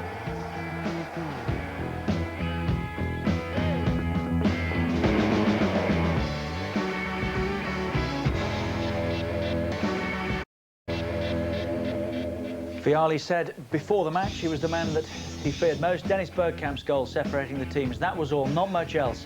Tremendous second half from Chelsea as they tried to get back into it. But the first half goal from Bergkamp won it. Chelsea beaten for the first time in the league since the opening day. On a day when a goal from Dwight York at Charlton was enough for United to win and put them top. So Chelsea and Villa, top 2 at the start of the weekend, both beaten. Look at the possession, 51% Chelsea had at the end of the first half across the 90 minutes. A good deal more than Arsenal. It was a real backs-to-the-wall job, but nobody better in those circumstances than the champions. Man of the match? There's your answer. Dennis Bergkamp, Emmanuel Petit, very close with 41% of the vote. And here they both are with George Gavin. Well played. Dennis, did it need something special to beat Chelsea today? Yeah, of course. I mean, they're the top of the league, and it's a very good team and a very difficult team to beat. So when you beat them, it's always a close game. Manu, could you ever feel really comfortable in the game today? No, not at all. In the first half, it was a little bit more easy for us, but the second half, Chelsea it's a very good team to beat. So today we have to be proud of our results. It's uncanny how the results are similar to last year from December. Do you feel it's going the same sort of way? We cross the fingers, but you know, we know the way will be long and very hard for us. But we take the game once they come. So today we win. So next game it will be another game. Dennis, how bad was the tackle from Dennis Wise on you? Well, it's difficult to say. It was a tackle, but the referee was there and he played on, so. Alex Meninga's been playing very well, but how comfortable was it, how comforting was it to see David Seaman back in goal? Well, of course, we've got a very good team and a very good squad, and we are very lucky with 2 such good goalies. And of course, David Seaman is very experienced, and in these sort of games, yeah, he gives you something extra, I think. Manu, are you looking forward to playing England, the world champions at Wembley? Yeah, a big game for everybody. We are the World Cup winners, so we have to win this game if you want to prepare well. It's a European qualifier round, so. We're looking forward to it. And it's the World Player of the Year tomorrow night. Just finally, who will be World Player of the Year? Zidane? He's a French player, but you know, there are so many very good players like Dennis. So I can't say anything. Okay, Zidane? I hope so. I really enjoy watching him, so it would be nice, yeah. Okay, you two are great players as well. Dennis is man of the match. If you can do that to Manu, well played. Congratulations, Dennis. Thanks, Manu. The ceremony George refers to, of course, 7 o'clock tomorrow night on Sky Sports 1. And well done, Miranda Boyer from London, who wins the replica jersey this evening. Alan Smith and Harry Redknapp have been with us all afternoon. So, Alan, 1-0 to the Arsenal. I think their last 4 league wins have been 1-0, and they are right in this title chase, aren't they? They are, yeah. This was a very big game for them, and that Bergkamp goal just gave them the lift they needed. It might be one of those games that I look back on at the end of the season, if their season takes off for me, and think, well, that's where it really started, because obviously Chelsea only lost 1 so far, and they're formidable opponents, and Arsenal had to be at the top of the game today to win it. And still more to come back, Harry. That's the warning for the rest, isn't it? Vieira, who didn't play today, for instance. Yeah, the only one missing probably now, Vieira. But he comes back next week, and we play him next week at Upton Park. So you're looking forward to that. Well, it'll be a great game. You know, it's they're a tremendous side. But Chelsea never gave in. Chelsea's second half, penned them back, played their football, kept passing it, and made for an exciting second half. First half was enjoyable, wasn't it? Arsenal probably had the better of it. Would you agree, Alan? Yeah, I think so. You know, I mean, although Chelsea came back in the second half with a lot of possession, I think Arsenal, on chances created, had the better of it. You know, Overmars coming down that left-hand side gave Trescu quite a time of it. I think he didn't enjoy this afternoon too much. And all in all, I mean, Bergkamp was at his best during this first half. I mean, how many times have we seen Petit play these nice through balls, and that's what created the goal. Tremendous finish. Was he the only guy in the Arsenal jersey this afternoon that could take that, Harry, do you think? Well, I don't know. I mean, Overmars gets in that position as well on his right foot, and he comes in, and I think he'd have quite enjoyed that position to tuck it in. But there's no one you want on the ball rather than Bergkamp, for sure. It was a great finish. He just knew exactly where it was going, and he knew from the minute it dropped to him too, didn't he? Yeah, he knew what he was going to do with it. I mean, Chelsea played a few balls into the box like that, didn't they? But they just didn't have the aerial height to threaten the Arsenal two at the back, Keown and Adams. There's a great take as well. What great skill, great pass from Parlour. Keeper did well there, didn't he? Yep. It was a tremendous ball, and the way he's taken it on it, fantastic skill. It needed something like that, didn't it, to beat either defence on the day. Both defences played very well. Yeah. And then it became a contest of Arsenal's defence and Chelsea's ability to get at them and break them down, didn't it? Very difficult to break them down, Rich. You know, Keown and Adams, magnificent. Centre back four, Winterburn, Dixon, Seaman back in goal. Looking very, very strong again. Another clean sheet, 1-0 to the Arsenal. I mean, United have won today. Top scorers. Arsenal have conceded fewer than anybody else. It becomes a battle now of goals.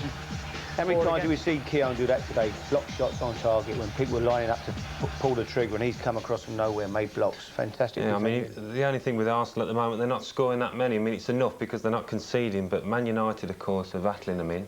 And I think Arsenal need goals from different areas of the pitch if they're going to really sustain the title challenge. We'll have a look at that winning goal for Manchester United at the Valley very shortly, but here's Arsene Wenger with George Cabin.